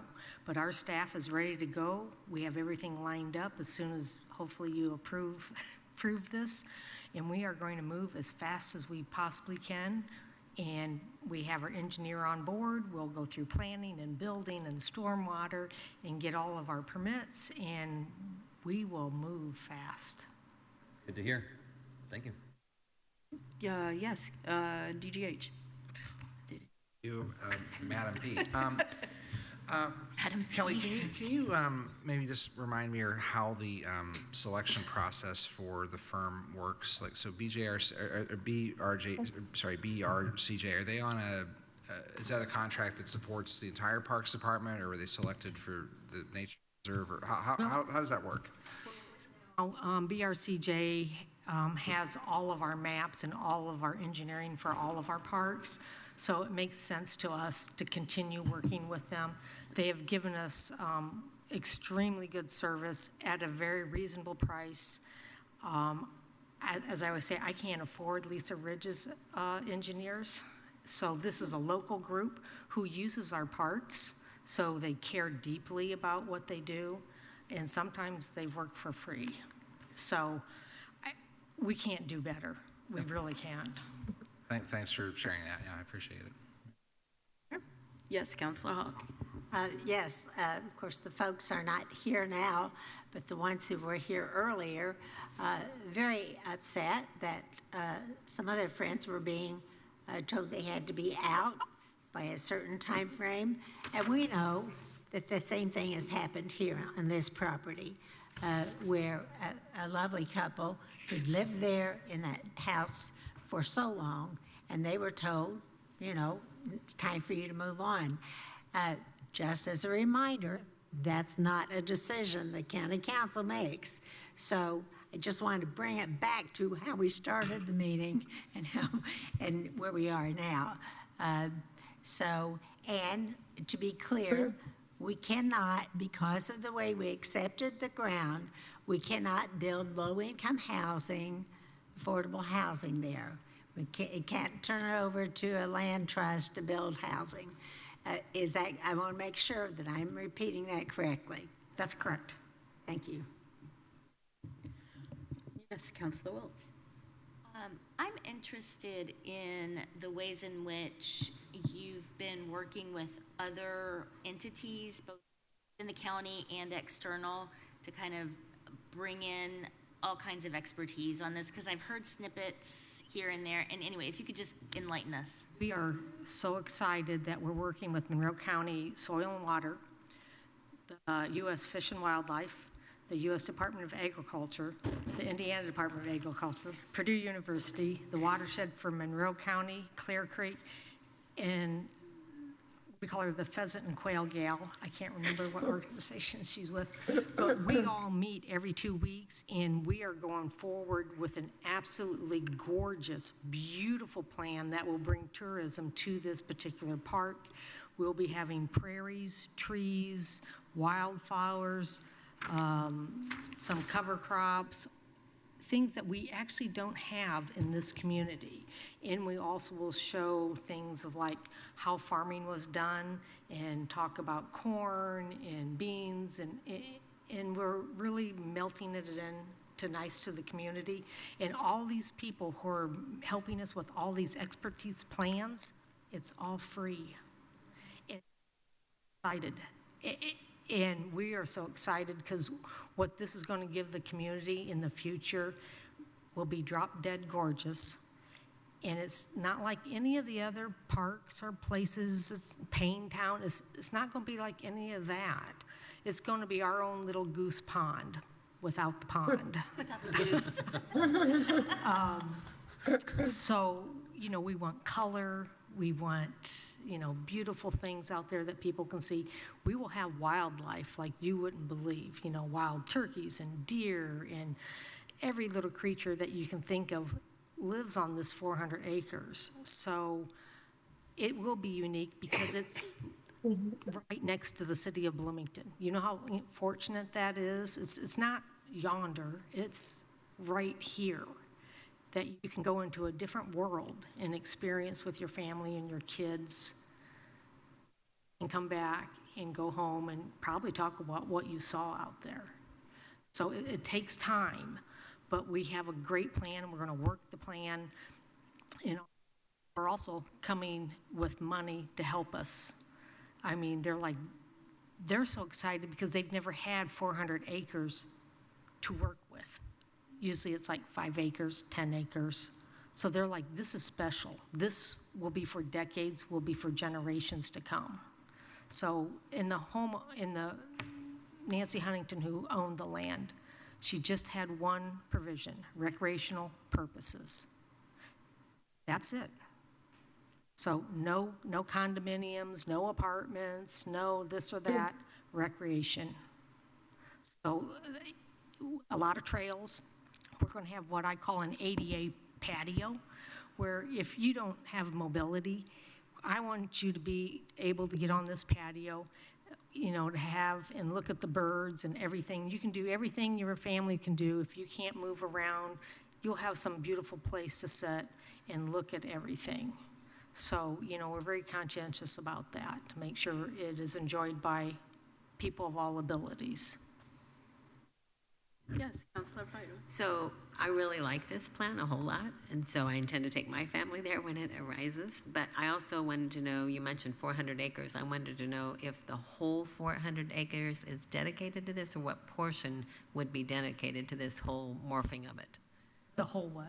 The whole turning into whatever this is going to be. Is it the whole 400? The whole 409 acres. Great. And there's already an established woods there. Yes. That's a very healthy woods. Yeah. Oh, yeah, the whole, every inch of it. Thank you. All right. Any other questions or comments from council?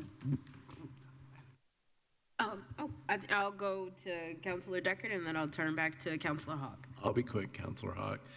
Sometimes I pick up from constituents an interest in trailage that matches what we see on the west side, kind of over on the east side. Councilor Iverson probably could write a book on thoughts. Do you ever see a time way down the lane, I suspect, where that might be a source heading into that property, where trails might coming from the nearby community, nearby area, similar to what we see out like at Karst? Like trails connecting to the preserve? Oh, yes, I'm glad you asked about that. NDOT has a property from Brewster's Ice Cream to this property. We already have another sidewalk right at our property border that we will hook up to. And then by Hyde Park, there's also a trail there that we're going to probably hook up to. So you can walk into this park from 4 different directions, most likely. You don't have to bring a car. You know, you don't have to have a bike. You can walk in. So, very fortunate.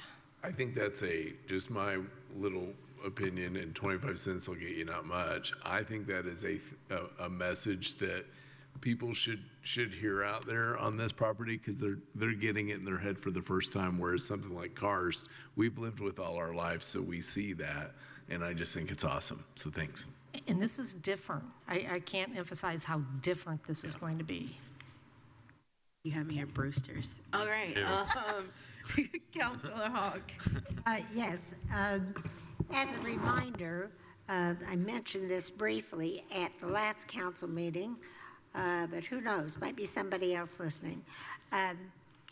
Our next thing we're going to be talking about is money coming out of the economic development tax, which is the same thing as say it's coming out of county general.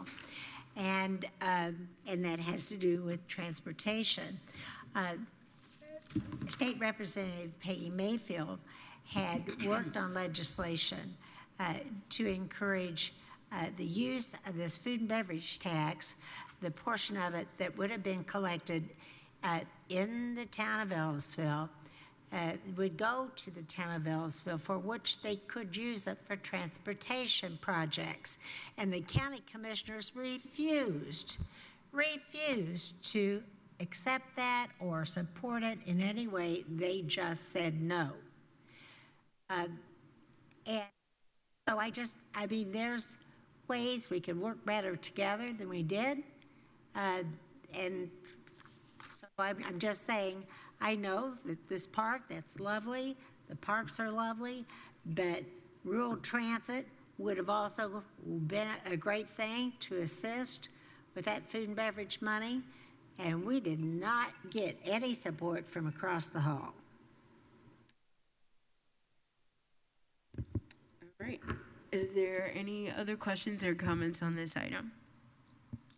Yes, Councilor Fire. So just one other question about what will be at the facility itself. Will there be like benches to kind of sit and relax if you want to do that and enjoy the space? Yes. Okay. All throughout the space, or? Yes, we've actually bought 40 benches from Pendleton Penitentiary. I think I remember It's that. the suicide prevention. Yes, Well, yes. we liked them so much, we put in another order of 40. Okay. So there's going to be so many trails, we will be putting benches around. Thank you. And like I said, there's going to be an ADA patio you can do a lot there. Okay. All right. Seeing none, we'll move on to public comment. If there's public comment on this item, you can come forward to the lectern here in the Nat U Hill room or raise your hand via Teams. And seeing none, may we please have a roll call vote? Counselor Fidel? Yes. Counselor Hawk? Yes. Wiltz? Yes. Counselor Henry? Yes. Counselor Deckard? Yes. Counselor Crossley? Yes. Counselor Iverson? Yes. Motion passes unanimous. Thank you. All right, thank you. All Thank right. you. Next up is item J. Council, I move to approve the council's office's request in Fund 1112-0068 Economic Development Lit Commissioners to create account line 33113 Bloomington Transit Line 13 and simultaneously approve an additional appropriation of $195,000 in the services category. Second. All right. And we still have Ms. Purdy Ms. Purdy from the Commissioner's Office, and then Ms. Shell as well. So one of you ladies will be able to take it away. I'll go ahead and start. It was mentioned at the last council meeting, maybe February 10th or somewhere along through there, to have this amount advertised to be brought forth to the council for approval. So the amount that I discussed originally with the Commissioner's Office was $195,000. Purdy has sent me an email, and that amount needs to be adjusted to $184,104.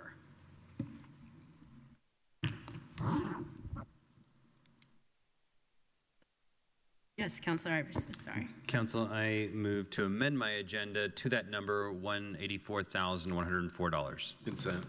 Okay. Proceed. Is it appropriate to ask why now? Why would that need to change? Angie, can you answer that? Why I think it's due to the interlocal or something? I'm not sure what the question is. So what is from 195 to 184? Is that the question? Can you hear me? Just in general, right? She couldn't. Oh. I think there might have been some feedback, and so I don't know if she was able to hear. Yeah. Yes, that was the question. That's the question. Why from 195 to 184 something? That's not unusual for us to do that kind of situation when we don't know the amount. So we did not know the amount of the So just the new, high amount. the new The high amount interlocal. was So given. everybody wants to advertise this is- high so that it's covered. So this is the actual amount then, what's being asked, changed now? Yes, that is on the new interlocal that will be heard by the commissioners on Thursday. And I see the auditor has her hand up, but I think my understanding is you always want to advertise higher because in the event that we do get the official number, therefore like if we advertise at a lower rate, we wouldn't be able to discuss it, and we'd have to have, what, like 10 days for this to have to be advertised if we got the rate. So I'm still gonna go, oh, look at me, I'm learning. You're learning. Okay. Anybody? Yes, Council Iverson, sorry. So for those of us on the east side who don't pay a lot of attention to west side bus routes, what, gosh, Dave just slapped his forehead. What, can someone please explain to me that the reason why this is coming to the council office now, and the budget or the packet information only suggests that this needs to support the continuation of the transit line. So is this money supporting the continuation for a year? Is it supporting it for 5 years? What exactly are we approving today? This is a one-year interlocal agreement, and my understanding is why it's coming here is, despite numerous conversations, I know that the commissioners tried to bring it up during the budget session, that the council needed to consider the appropriation of funds for this particular route. I know there was something in December on the council's agenda, got removed after Rural Transit received their funding that they needed from the state. And I think also given the fact that there was no point in getting appropriation for the Bloomington Transit in December of 2025, because we just have to come back in 2026. And so I believe that my understanding is Commissioner Thomas and Councilmember Trent Deckard have been involved in these communications with Bloomington Transit, and this is a continuation of last year's program for Line 13. Yeah, I agree with the assessment that was given there on this, and I think where this got problematic is that we just didn't have it marked into a budget during budget time, and then the council's not kind of used to scheduling that sort of an appropriation out for something like this that's not coming from a department. And probably that's a lesson moving forward, that it just always needs to be coming from a department, because we will miss the gaps, the cues, or whatever. But when Bloomington Transit communicated very clearly, we have to be paid to run a line that you all support, that's when we've gone to work here to offer this remedy and get this reinstated. I will say also, I have heard from several different constituency groups about the importance on this. I communicated that a little bit last time that we talked about it, but I've always said this, that what we're doing on transportation in this community is probably not really going to go backwards, meaning that needs that you have, particularly for that west side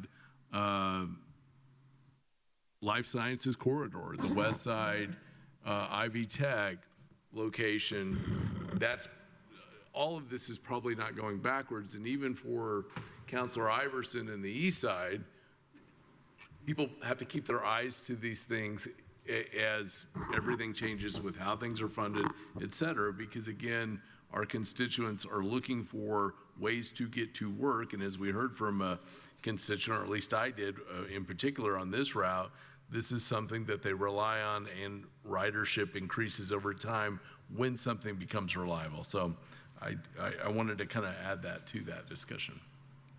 Thank you. Thank you. Yes, Councilor Henry. Thank you, Madam President. Well, I find that to be clear as mud. So if maybe there's some things that were obvious to some folks at the table here over the past 6 months, but I don't have that narrative in front of me. What I understand was during the October budget process, I believe a comment was made at the table during the commissioner's presentation that we may need to address this.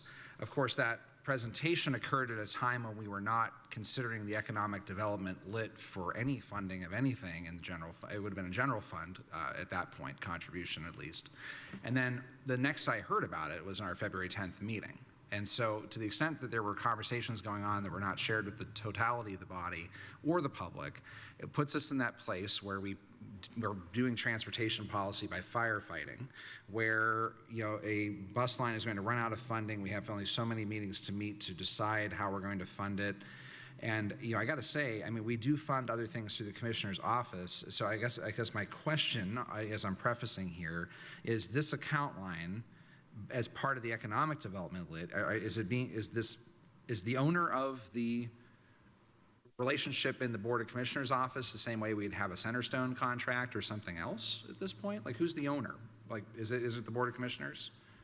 Okay, so that would have been the presentation we ought to have had in October or November or December or January or February. Okay. I'll yield back in a moment.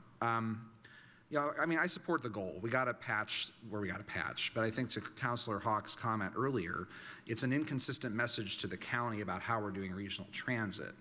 And, when I do think of the town of Ellettsville, who had a similar issue with rural transit, where the county went to Ellettsville and said, we need a 60-40 match in order to continue your line. And now we're offering 100% funding for the Route 13 line. I don't really care about the particulars of it. It's how we're building a regional transit approach. So if this is a short-term fix, great. We all know EDIT has a short lifetime as well. It's about the same time the ARPA funding was, frankly, at this point. So we're going to be back here in a few years trying to figure out how to do a long-term sustainable regional transit approach. Sounds to me like that might belong to the MPO or the Metropolitan Planning Organization as a home.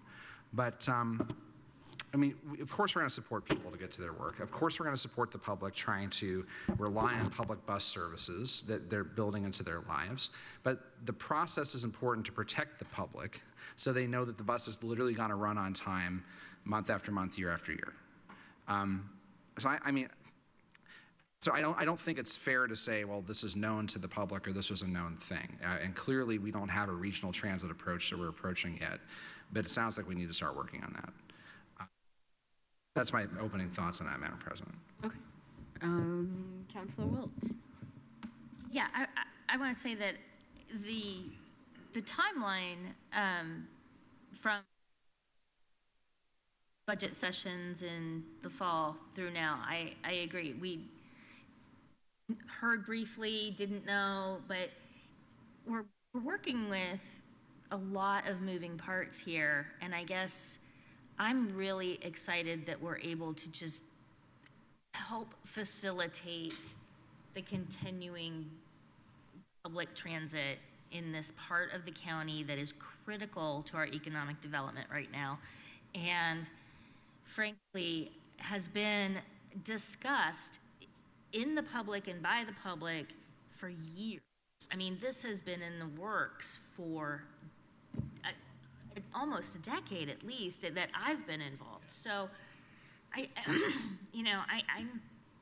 was not privy to in any conversations that brought this agenda item to us this evening, but I'm thankful that it was here, and I appreciate those who were in those conversations, and I'm happy to support this. I agree that we have a lot of work to do in being strategic about our regional public transit. Agreed. Okay. All right. Yes, Councilor Hawk. Yes. Can you tell us, tell the public what it is we're getting for our money? Do you have a map to show us exactly where this line is? Is it where we thought it was before? Is it coming back and going down Vernal? I mean, is it going out Cooks and then back and then coming back out Vernal? Where is the map for? It's on their website, Councilor Hawk, point of information. This is not a new route. I want to see it here. I'm not going to be looking it up. Do you have your computer? It's on the web. But what I would like to suggest is that in future, that we take a look at the different groups that will benefit by this. If I was looking at a map, I might be able to tell you which ones. For instance, the larger residential areas, apartment buildings, something where maybe they want to assist, or maybe even with some of the nursing homes that's out that direction, maybe Ivy Tech, so that there be a consortium, folks who might want to assist with this, because this is actually just saying this is coming out of County General, because we know it's all going to be melded together before we get turned around. There is special money set aside unless, unless changes were made, but there's last minute changes, but by the way, of what we thought we were doing with the DLGF bill. But for that .2 that was supposed to, one of the things we could cover with that was assistance for Bloomington Transit. So we don't know what's going to happen with that, but there's really not going to be money available for that for, 2-3 years? So we need to figure out how we're going to get from point A to point B. And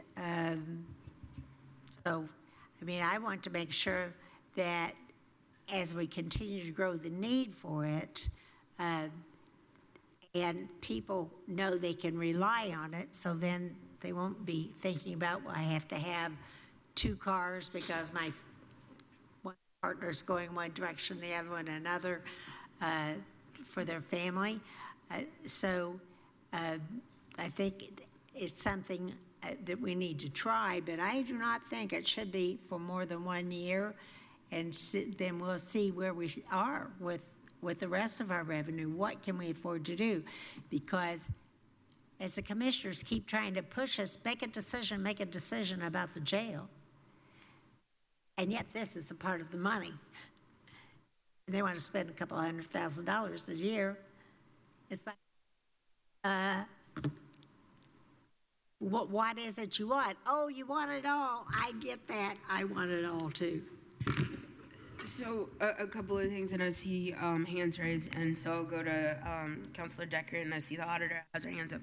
One, from my understanding and reading the packet, and I thought it was mentioned, this is just a 1-year term. So this isn't a multi-year, this is just a 1 year, and this is something that we could, talk about too.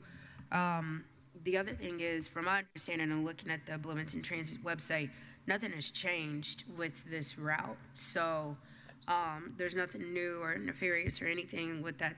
It's the same route.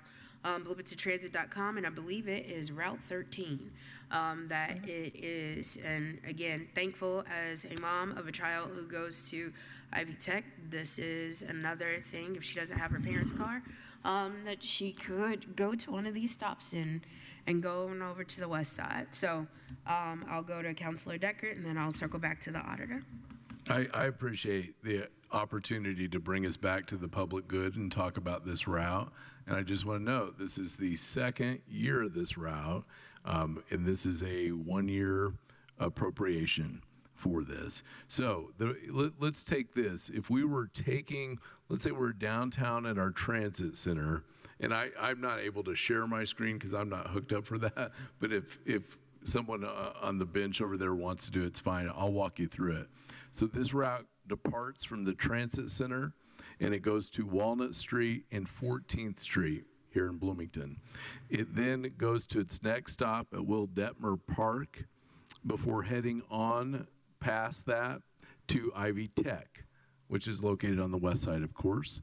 It goes then to Simtra at Curry Pike, an employer that we've worked with here a couple times, I think at least. Then on to Garden Hill at Vernal Pike. Then goes to 17th Street and Lismore Drive before heading to College Avenue and 11th Street, and then back at the Transit Center. Now, if there's any change to that, Transit would need to speak to that. I'd heard some rumblings about some tightening on it, but that is literally the route.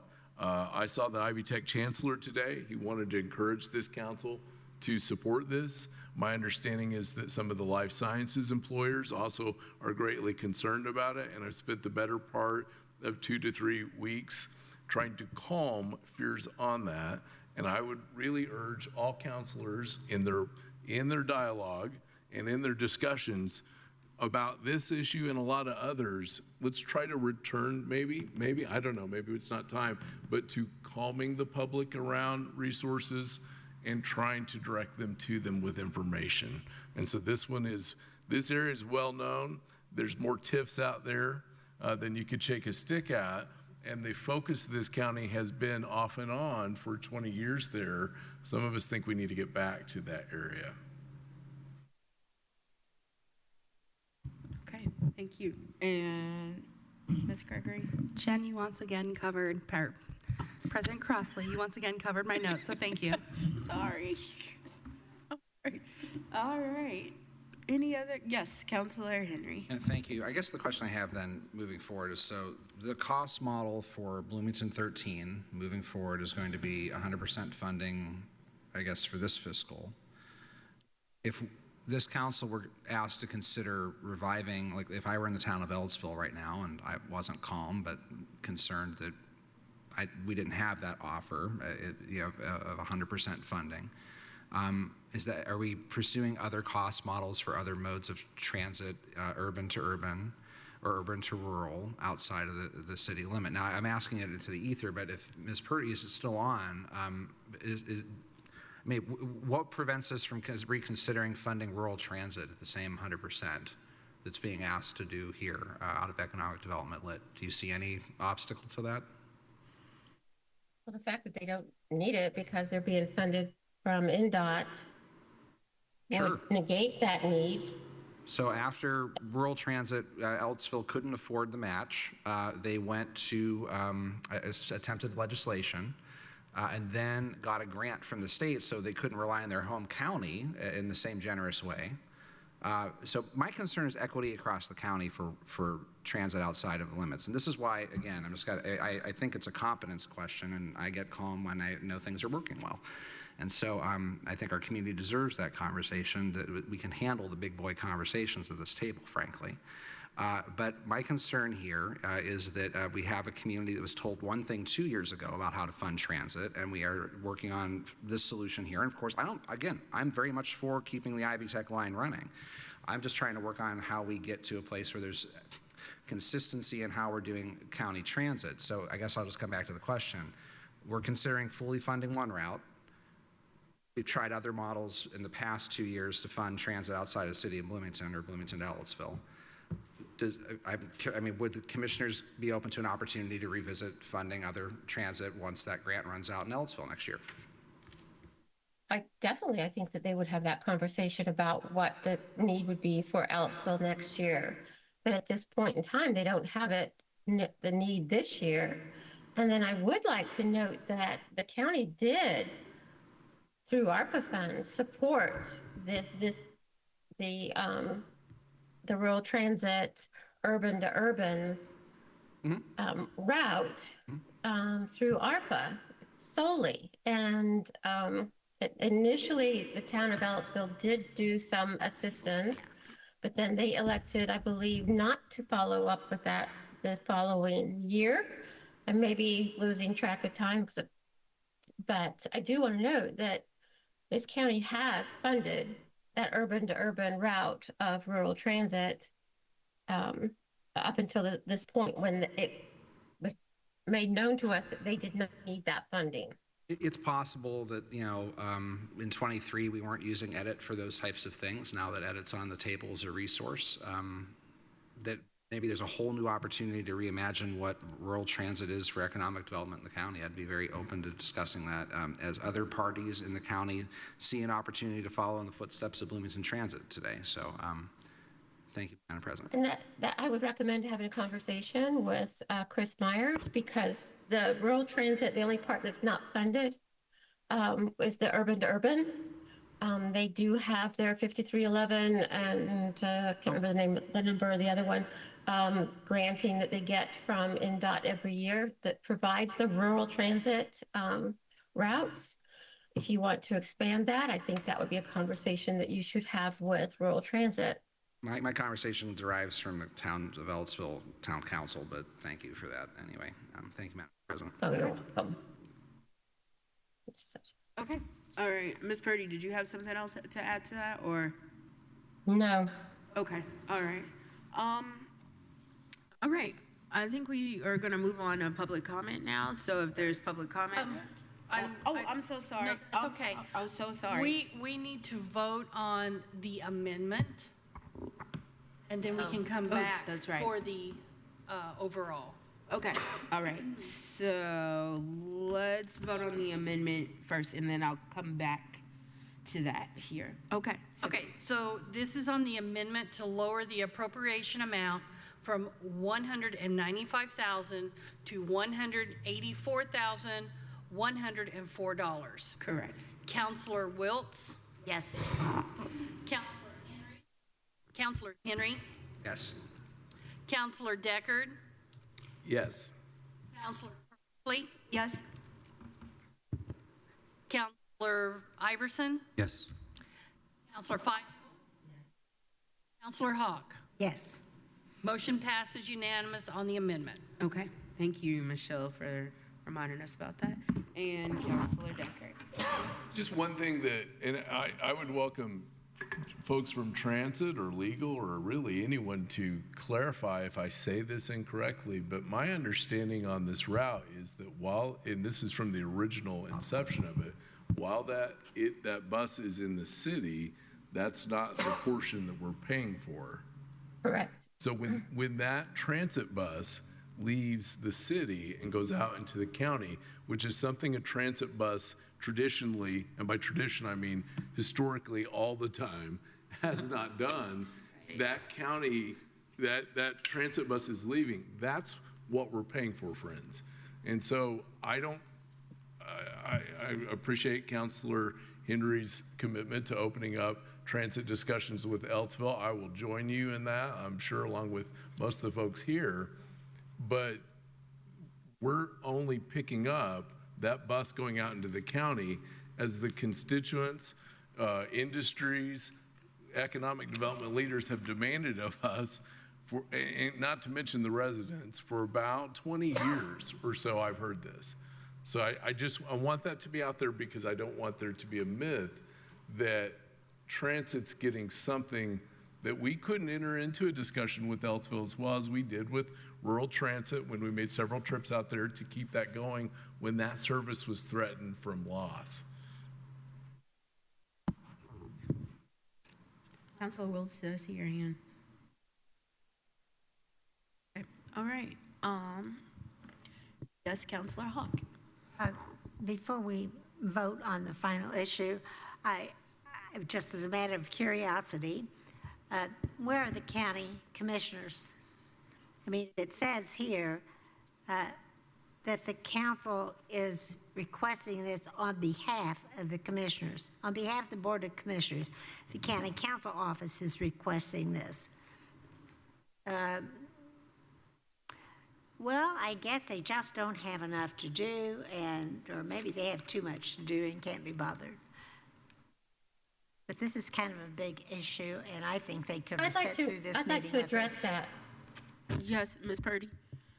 Yeah, thank you. The reason it was done that way is my understanding is that Councilmember Deckard brought it up during a council meeting, the need to have the appropriation put into place.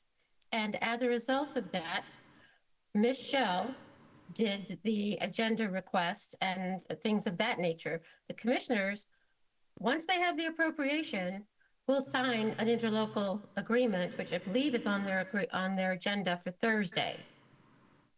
Okay, there's a major confusion here from somebody. This council does not put together an appropriation request from any other budget than from our own budget. That's the way it works. Don't do this again. Period. There's ways it's supposed to work. We don't put in an appropriation request from us that the money is coming out of some other fund. We just don't do it. It's not the way it works. No wonder I had a question. Okay, so at this time, I'm gonna move on to public comment. And so if there's public comment, you can please raise your hand and raise your hand via Teams, or you can come forward to the lectern here in the room. And seeing that no one is left here in the room and no hands are raised, may we please have a roll call vote? Counselor Henry? Yes. Deckard? Yes. Counselor Cross? Counselor Iverson? Yes. Counselor Feidel? Yes. Counselor Hawk? Yes. Counselor Will? Motion passes unanimous. All right, thank you. Thank you, Ms. Purdy and Pup. Thank you. All right. All right, next up is item 10. Oh, nope, sorry, item K. Council, I move to amend the 2026 salary ordinance to add account line 17801, part-time hourly to fund 1000-0007, county general coroner, with a range rate of $14 to $35.72 hourly, with an effective date of February the 8th, 2026. Second. All right, Michelle, I notice we are looking to you because the coroner is not here. Correct. This is a housekeeping item with regards to you approved the coroner having a part-time hourly person. Within our salary ordinance, we normally have part-time hourly lines already established, but with his department, he's never had this before, and so this was missed when the request came to add this to the budget. So this is just to allow him to have this in the salary ordinance so we can pay that part-time hourly person out of the budget. All right. Any questions or comments from Michelle on this item? Okay. All right. Seeing none, we'll move on to public comment. So if there's public comment, you can come forward to the lectern here in the room, or you can raise your hand via Teams. And seeing none, may we please have a roll call vote? Counselor Wiltz? Yes. Counselor Deckard? Yes. Counselor Iverson? Yes. Counselor Hawk? Counselor Henry? Yes. Counselor Crossley? Yes. Counselor Feidel? Yes. Motion passes unanimous. Thank you. All right, next up is now item 10. Council, I move to open a discussion of the hiring freeze. Second. Okay.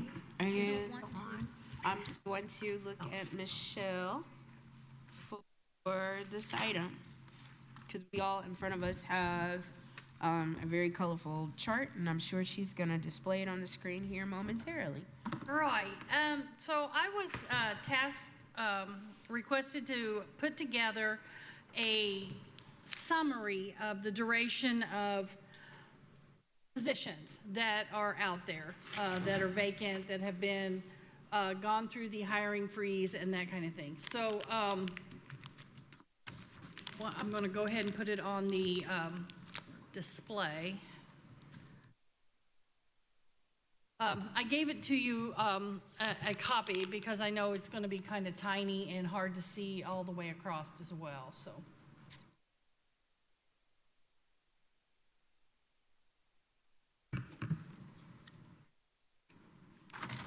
The hiring freeze was established and approved by the council on September the 30th. And so I had to have a starting date with regards to the, where to start with. So I did a September 1st date. And so this is a reflection of what I received from the HR department of any terminations as of September 1st, as well as any new hires as for September 1st. And so you see that we have several departments that have come to council, requested a position, and then I gave you a duration of how long that position was vacant. So on some of it, you can see here at the very beginning, let's just, for example, the auditor's office had the internal auditor. It was it was vacant for 3 months and 24 days. And this is with regards to it was filled in-house. So when someone slid into that position, it had, and finally took it over, it was 3 months, 24 days. There's some others down here where the TSD had come in and asked for a support technician, and it was for a full-time position. That position, when it was finally, the person terminated in September, council approved it in October the 8th. That position was only vacant 7 days. So we have another one that was, that was well over a year, and that was in the health department. So another one that was less than 30 days was one of the mechanics in the highway, and where with regards to Lisa Ridge is always real good. As soon as she knows somebody's going to be moving on, she's here and asking. So those two positions, one was 11 days, another one was 10 days. The majority of everyone that you have approved thus far has been at least a month and or more. So like I said, I've highlighted there's only 3 of them where they were less than 30 days. So this is just kind of giving you an idea. This is where we're at. Does it capture every vacant position? No, because I started with September, which was when we put this hiring freeze into that. So is there any questions with regards to this? Yes, Councilor Iverson. Kim Michelle, as you were putting this together, and as we're trying to answer the question of, is this hiring freeze working? Which columns are you looking at to help answer that question?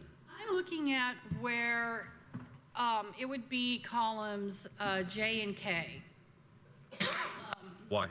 And well, maybe just this whole section right here. Because you're going to see the date that it was terminated and the dates that they were filled. You can see where we have several still that are still vacant. If they have not, like this one right here, which is a clerk's position, it was vacated back in August, and then it was approved to be filled in September. That's the wrong one, sorry. It was the front counter clerk. That one was vacated in October. You chose as a council to deny this, and it's still vacant. So there are, several that we have. What is it? Did we come up with 17, I think, on this that are still vacant? Departments are not, I want to say, not all departments are rushing here to get things filled. So, and like I said, this is just a snapshot of from September on. So I guess to put a finer point on this, that the hiring freeze is working in that vacancies are not being filled quickly or immediately, and that is giving folks, or at least this council, some idea of where we are not having to fill these positions quite as quickly as we otherwise would have. Yes, and the ones that are vacant are generally the full-time. What we're seeing vacant are the full-time positions. I don't have time right at this moment to go and do a deep dive with regards to part-time hourly, because that's a whole different animal, because people do tend to come and go a lot with the part-time hourly. So I concentrated mostly on the full-time, where I think you're going to see the biggest impact with regards to, are we saving money? And I think that's what you guys wanted to see was, people need to, reallocate duties with regards to, these positions, or, just leave it vacant so that, can you live without this position? Because I know that you guys are going to be, having to make hard decisions later on. So with regards to positions. So. And Madam President, let me just conclude. As PAC president, I know we're not meeting right now, but if you had asked me if there were this many vacancies still, I would have not guessed it was this many. So, Yeah, because it was, hi, I'm the problem, it's me. I was the one that made the comment, like, at one of the meetings about maybe this isn't freezing like we thought it was. And so this gives a clearer picture with the full-time vacancies. It just feels like a lot, because every agenda now, because of that PAC pause, we are having consistent requests. However, I will say I appreciate once again, like the court reporters that were going down into the full-time and part-time. And it looks like departments are trying to really figure out what they need versus what they, could manage before coming to the council for those particular asks. So, any other questions or comments on this? So, thank you, Michelle, for giving us an opportunity to take a look at it. And my question is, do you want me to continue keeping this updated and maybe report back again in like another 3 months or so where we're at? Mm-hmm. Okay. Along that same line, I come up with a form that I hope will help you with regards to the hiring freeze. Mm-hmm. As we've gone through this, we have, and I say we loosely, the council has been asking certain questions and this kind of thing. So we don't technically have a request form for hiring freeze. What the departments are doing is they send in an email to the council office saying, hey, we have this position. So I've come up with this form to maybe help facilitate some of those questions. So the department will fill this out. It's going to, ask what is the position, what is the status, if it's a full or a part-time kind of thing. They will ask, is this a permanent part-time? Is a comment with the classifications? How many hours per week? And then the fund and that kind of thing. And then give a brief narrative with that. So then also with that, I thought these are the questions that you have asked several times, is like, when will this position be vacated? So that would be one of the questions. Requested effective date for this position to be filled. You're asking, can you hold off as long as possible? And if this is not a permanent part-time position, which we have run into, what is the duration timeline for this position? So if it's a seasonal, what are you looking at? If it's temporary, part-time, what are you looking at? Do you anticipate a period of cross-training? This has come up a couple times. If yes, how long is that cross-training going to last? Is this a grant-funded position? That's been asked a few times by different counselors. Yes or no? Does the grant cover self-insurance? Okay, if no, what fund will cover the self-insurance? Mm-hmm. Have you attempted to distribute these duties among current office personnel? Yes or no? That has come up. Could you utilize part-time personnel to cover these duties? That one I've just recently added because we had one department come in. They have a full-time position, but they chose to fill it with a part-time position instead. So also, do you have a part-time hourly line in your budget? This is just to make sure that we're covering all our bases. Do you have a part-time hourly line in the salary ordinance? And then the last one is, if this is approved or with regards to part-time hourly and this kind of stuff, can in-house or category transfers supply the appropriation if needed? If you guys think of any other questions that you would like to see on this, I would like to start utilizing this But this was just what I've seen you guys have asked several times over the course of this hiring freeze process. So this is something I would like to start using when those requests come in. So to help you along in the meetings. Hopefully, answer some questions before we get to this point in the meeting.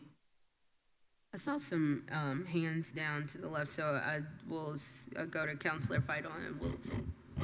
So, I don't know, can we go back to the other chart that you already Yes. did? So I'd be interested if there's a way to figure out how much we have saved. Is that data available somehow? How would we figure that out?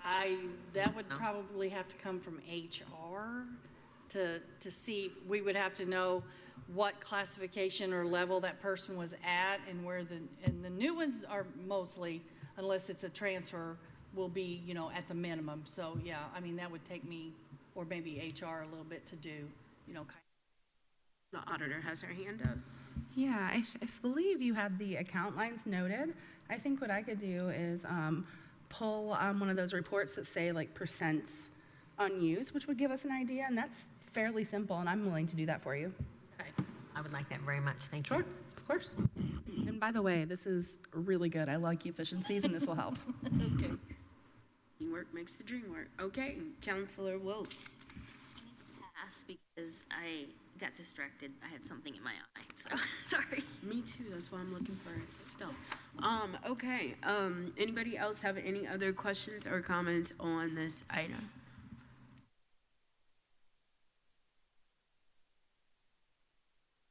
You still need to pass, Council Wiltz, or? Yes, thank you. Okay. Yeah, go on. Okay. It's beautiful. Thanks for providing it. Okay. Oh, sorry, Counselor Hawk. Right, as hearing this reviewed, I do think one of the biggest things we have to look at, because we saw how we struggled, how we were going to pay for that huge increase in health costs. And so this business of, is this position covered with insurance, with what we call county general, or elsewhere? And I think that there needs to be, and should be available, a list of how many positions that we have that are grant funded or funded in some other way other than local property tax, that we are actually picking up the expenses of the health, whether we moved it to economic development, whatever it was, because that was a gigantic increase in our expenditures. And if there's been a report such as that, I guess I missed it. And I would like to see it, if there is one, that says this is how many grant positions we have and how many, and for some people to say, well, we're not allowed, and Monroe County must pay for this, must because there's not enough room in the grant, or must because the state says, or whoever's giving us this grant, says you cannot pay any benefits out of this, no insurance, nothing. And if they say that, then show me. Show me where it says that in grant. Don't expect us to just hearsay. I want to see it in the grant that says you can't do it. Because I'm just saying, if you've got X dollars in a grant, then you reduce some of your other expenses in some way and cover that health insurance in that grant. Because every time you're looking around at another county employee whose job may not be able to be funded if we keep going down a track we were going, we need to make sure we're being responsible with these dollars. And of course, we really don't know where we are until we get all of the updates on that DLGF bill and any other bills that were, all of that last minute stuff. Didn't I say when FSG was here before, we're not at the finish line yet, and we weren't. And so we've got a lot that we have to go through. Understand. All right. Is there anybody else that has any questions or comments? All right. And I'm looking for some. Okay. So again, thank you, Michelle, for putting that together and helping us get a clearer view of what that all entails here. And, okay, I was looking for something else, but I realized we are at item 11, which is council liaison updates and comments. So I am going to start over to my left here. And I know Councilor Vital already has her paper out, and I saw her at another event this past weekend, and I'm sure she'll make comment about that, so proceed. Okay, so my update is the things that I think were important and relevant to our work here, and things that I thought were worth reporting on that I've done since we last met here. So did the beam signing event at the convention center, which I thought was just lovely. There were several of us there for that. And so that will be visible, I think, somehow. I haven't quite figured that all out yet, but I guess we'll figure that out when they get the whole building put together. Monroe County Fair Association met recently, and I just wanted to highlight that they did work with the Red Cross and Monroe County Emergency Management Services about the most recent tornado, so I thought that was worth mentioning. Right now, they're currently looking for fair sponsors for this year, and did announce that they received their county appropriations for this year and are appreciative. I've been going to the Ellettsville, almost all of them, if not, if I at least listened to the Ellettsville-Richland reorganization meetings, and at the last one on March 4th, numerous citizens had questions, so it was good to see people coming forward and giving their concerns and getting things clarified right there in person. I like that. The 5 subcommittees that were put together, they had given their reports about their findings. One of them was finance, one was planning and zoning, one parks, recs, and cemeteries, one was public safety, one was local governance.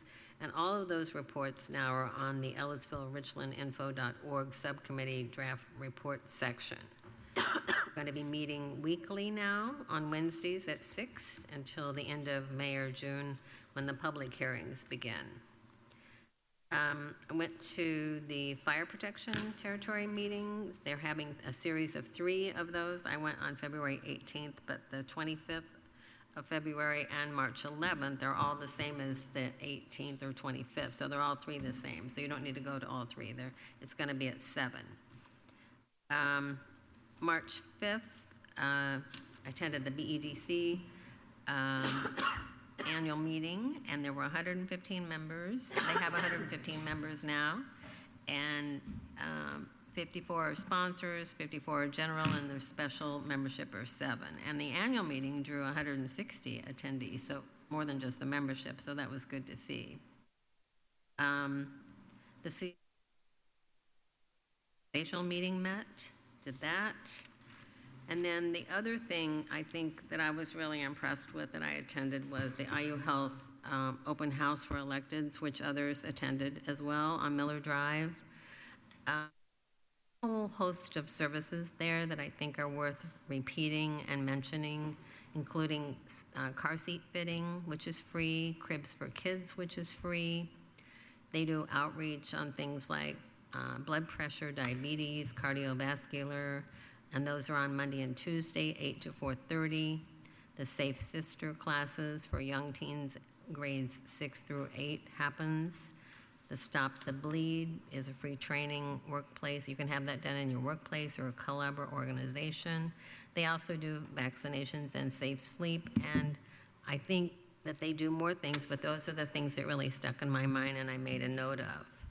The other thing they handed out at that event was a chart, or actually a handout, which highlighted the community benefit that IU Health does in this area. And it's a total of $55,656,698.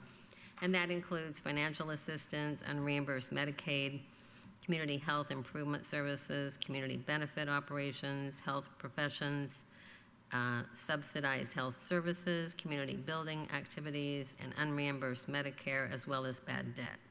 So that's occupying my time.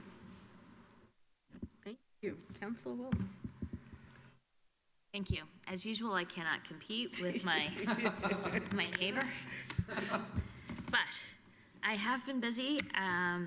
This weekend, I attended the Soil and Water Conservation District annual meeting. Several of my colleagues were there, Councilor Iverson and Councilor Deckard specifically. It was a raucous good time, as it always is. It was out at the fairgrounds, and we heard about all the good work and projects going on throughout the county. And this is the same organization, or one of the organizations, that our Parks Department referred to tonight in terms of collaboration and providing free services, because soil and water conservation districts are landowner connectors to federal funding for conservation practices. So it's close to my heart, but also nice to see all the work going on, government and with our landowners. Another thing that we did, I also attended the open house portion of the IU Health Clinic, Community Health Clinic, and learned a lot. I won't go into that because you covered that level very well. I did want to say that we received, all of us on council have received an email from Mary Morgan of Heading Home referring to the beginning of our meeting. So I just wanted to pass along some information from her saying that they have indeed been working with the landlord there for those apartments at, what's it called? Seminary Point, yes. And they are standing ready to help in any way that they can. There are resources listed on the Heading Home Guide website, which is headinghomeguide.org. And if you don't have access to a computer, you can always call to ask for some assistance, and that number is 812-955-0538. But yes, they are involved, and Heading Home is a great resource for anyone who is concerned about their housing stability. So hopefully folks can be connected with resources and have alternatives as we work from the opposite side on these same things. Speaking of Heading Home, they're having a housing summit in this community on April 14th, and it's going to be a day-long event at the convention center with lots of different sessions across various sectors, all working in various aspects of housing. And I would encourage anyone interested in housing solutions in our community to attend. And that again is April 14th. And I'm sure they have information on the Heading Home website. The last thing I want to say is that Perry Township precincts have been doing meetings that I'm going to be speaking at one of them coming up here, and I didn't even know they were going on, so I'm learning more about it, but they're at the Southwest branch of the library, and I would love to tell you when the next one is. I believe it is March 10th, but I'd love it if somebody wanted to correct me. Well, that's today. That's today? Yeah. April 12th. March 10th, April 12th. How was that confusing? Similar time of the year. I don't even know what time of day it is. I'm sorry, I don't have much information on that, but I thought it was really cool that they were doing informational meetings to focus in on people at that kind of like that township level. So I'm interested to go just to hear what they're doing and what they want to talk about. So that's all I got. All right, thank you. Councilor Deckard. Thank you very much. I'm trying to keep up with the first two reports here, and I may add a little bit to some of those. But first, I just want to start and congratulate Van Buren Township Trustee Rita Barrow on a tremendous Saturday cleanup. I'm also losing track of dates, Councilor Wiltz, but my record is telling me the 28th, the Saturday morning of the 28th. She had a tremendous cleanup. 125 people came out, and it was just for as bad as our aftermath of the tornado has been. It was awesome to see neighbors and folks getting together and assisting, and Rita was just absolutely masterful working with the COAD, Randy Rogers, United Way there, in making that happen. I also want to congratulate the city of Bloomington on a beautiful Black History Month gala that concluded Black History Month. There is a video out there of sponsors accepting sponsor designations, and to do that, sponsors had to dance. There's a video out there somewhere of me dancing up to accept it. If that gets loose, my heavens in the community. I'm excited about Sophia Travis Grant season. We have our new member that was added last meeting for us, Katie Hopkins, and she is already hitting the ground running already with our other community member. And so I'm excited that we're just going to be doing that, and I'll let others say more on that. I also had a chance to attend the IU Health Open House, and I'll add to that discussion, my gosh, the patience and the questions we all were asking between Counselor Iverson, Counselor Fidel Wiltz, everybody. They asked tremendous questions, and the amount of care that was there, that sometimes when these jobs get hard, to hear that other people are also worried about the things we're worried about. And to give you a really good example of that, I had I don't know if other counselors did, but I had an opportunity to hold a baby, or a simulation of a baby that was experiencing withdrawal symptoms. And it was, I said at the time, I said, if everyone in the county could hold this baby for a second, there's a lot of things we'd understand. And I was really impressed with how the nursing and professional staff there walked us through, now here's what's happening, this is what this means, in a home this is what this means. And it was an eye on experience in the community that I think really benefited all of us.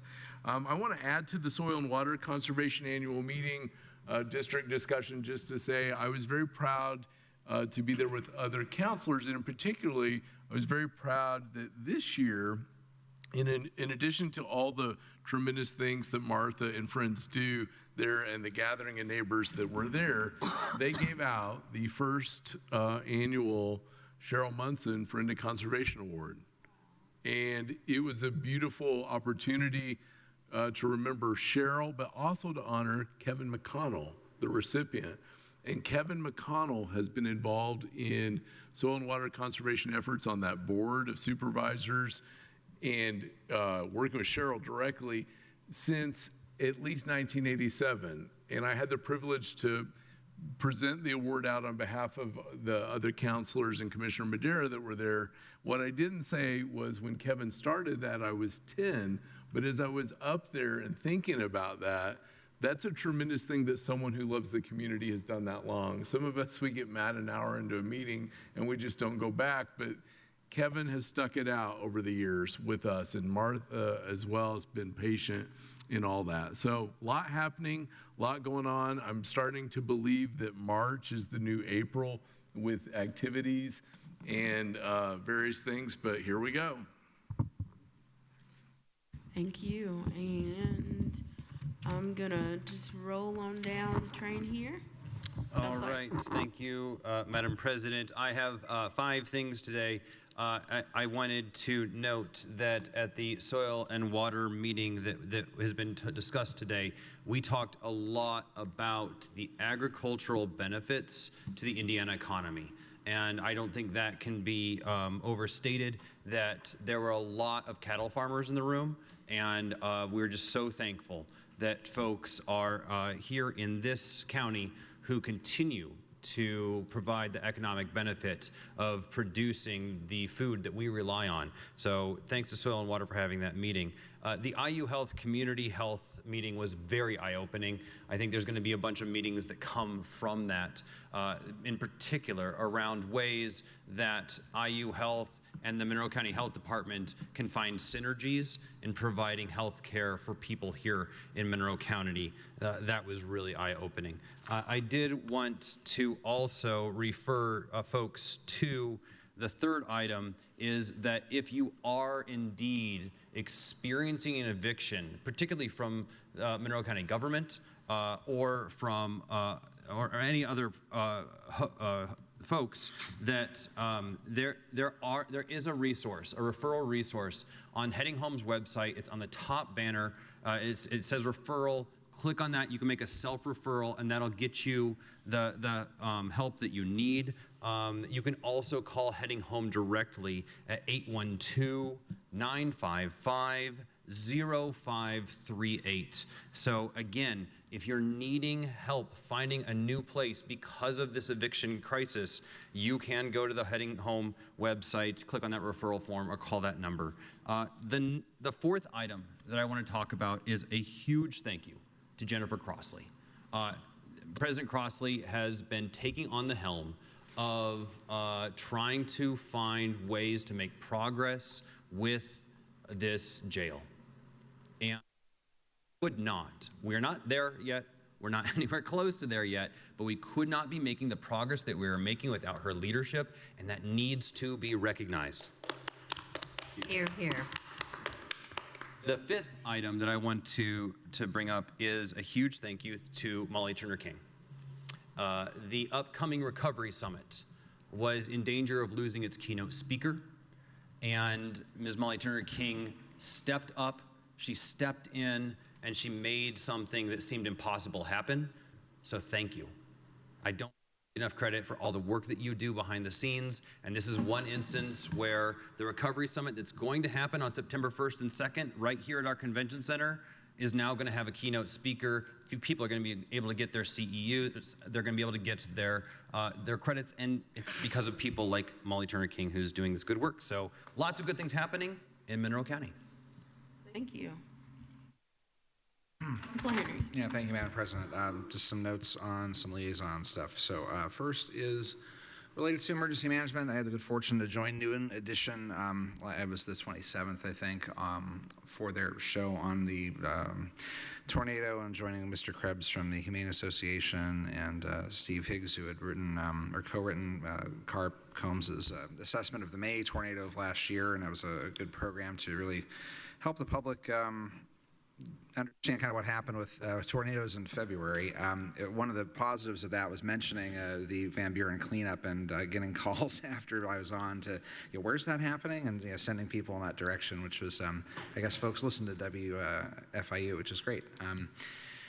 I would raise to the council's attention that aviation is working through their assessment with insurance on the damage to the airport. I would anticipate that not only aviation, but maybe other parts of the county may be reaching to us for a rainy day fund support. And so we might want to start wrapping our mind around what appropriations from rainy day might look like as we start to see those assessments come in the coming weeks.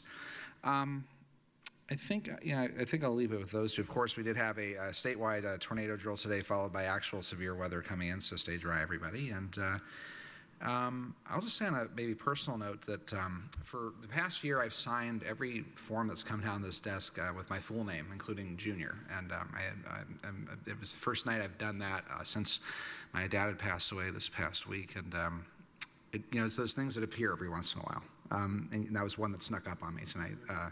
As I sign these things that we do up here hour after hour. So thank you for that indulgence, and have a good evening, everybody. Councilor Henry, I just want you all to know that our thoughts and well wishes are with you and your family. And having been down that road just a couple of years ago, 2 years next month, I know you've been dealing with a lot, and so I just wanted to say that we appreciate you and your work that you're doing here, and that our thoughts are with you on the loss of your dad. Okay, on that note, it sounds like all of us really went to this health fair, and I won't indulge a lot because a lot of it has been said, but the one thing that I will say that stuck out to me the most is a program where there are nurses that are literally going to homes of pregnant women, and I believe it starts at 28 weeks, and they see them all the way up to 2 years. Oh my God.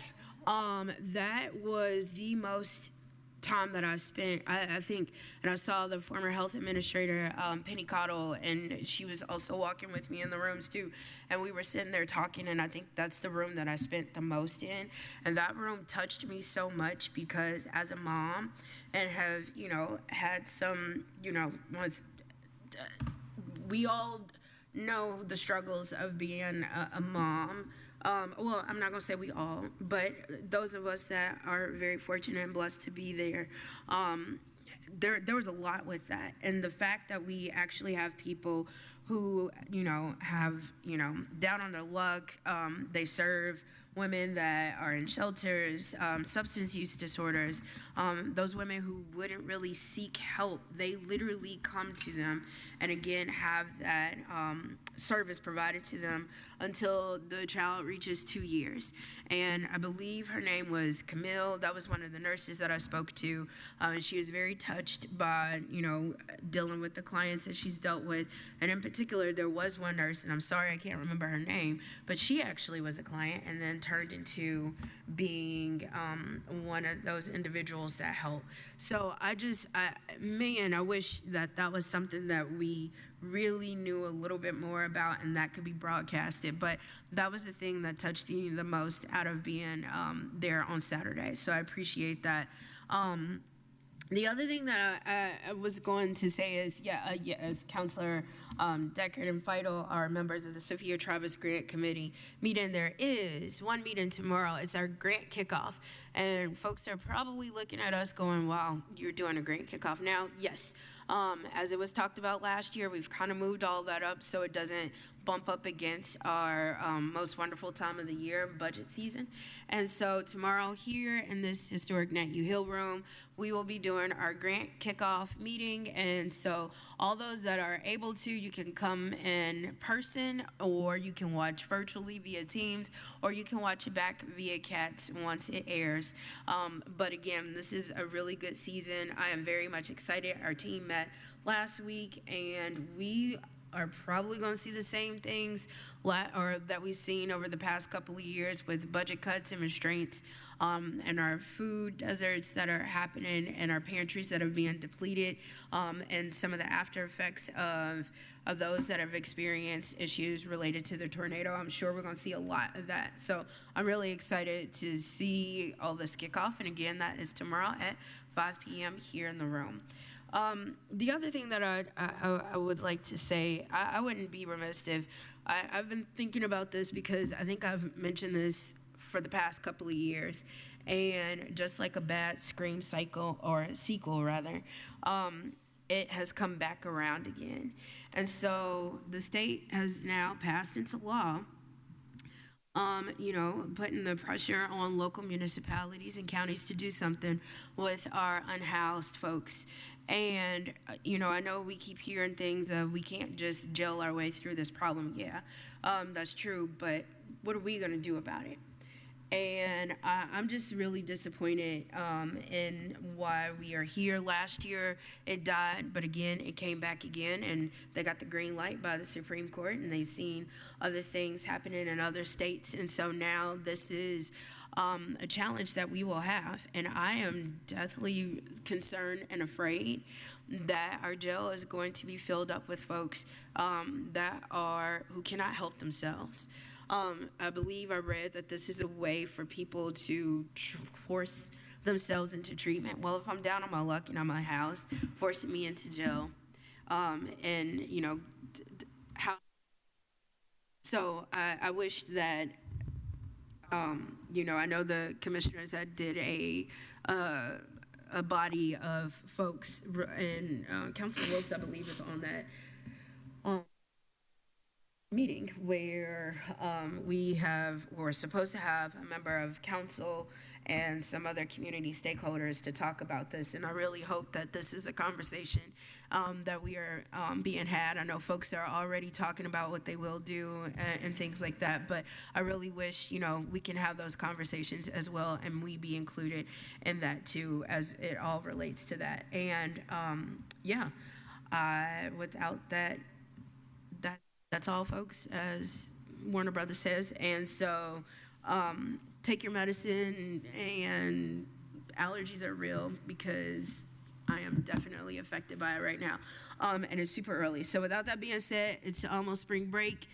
Be safe wherever you go. TSA will have long wait lines, so be prepared. And without that being said, we are adjourned. Thank you.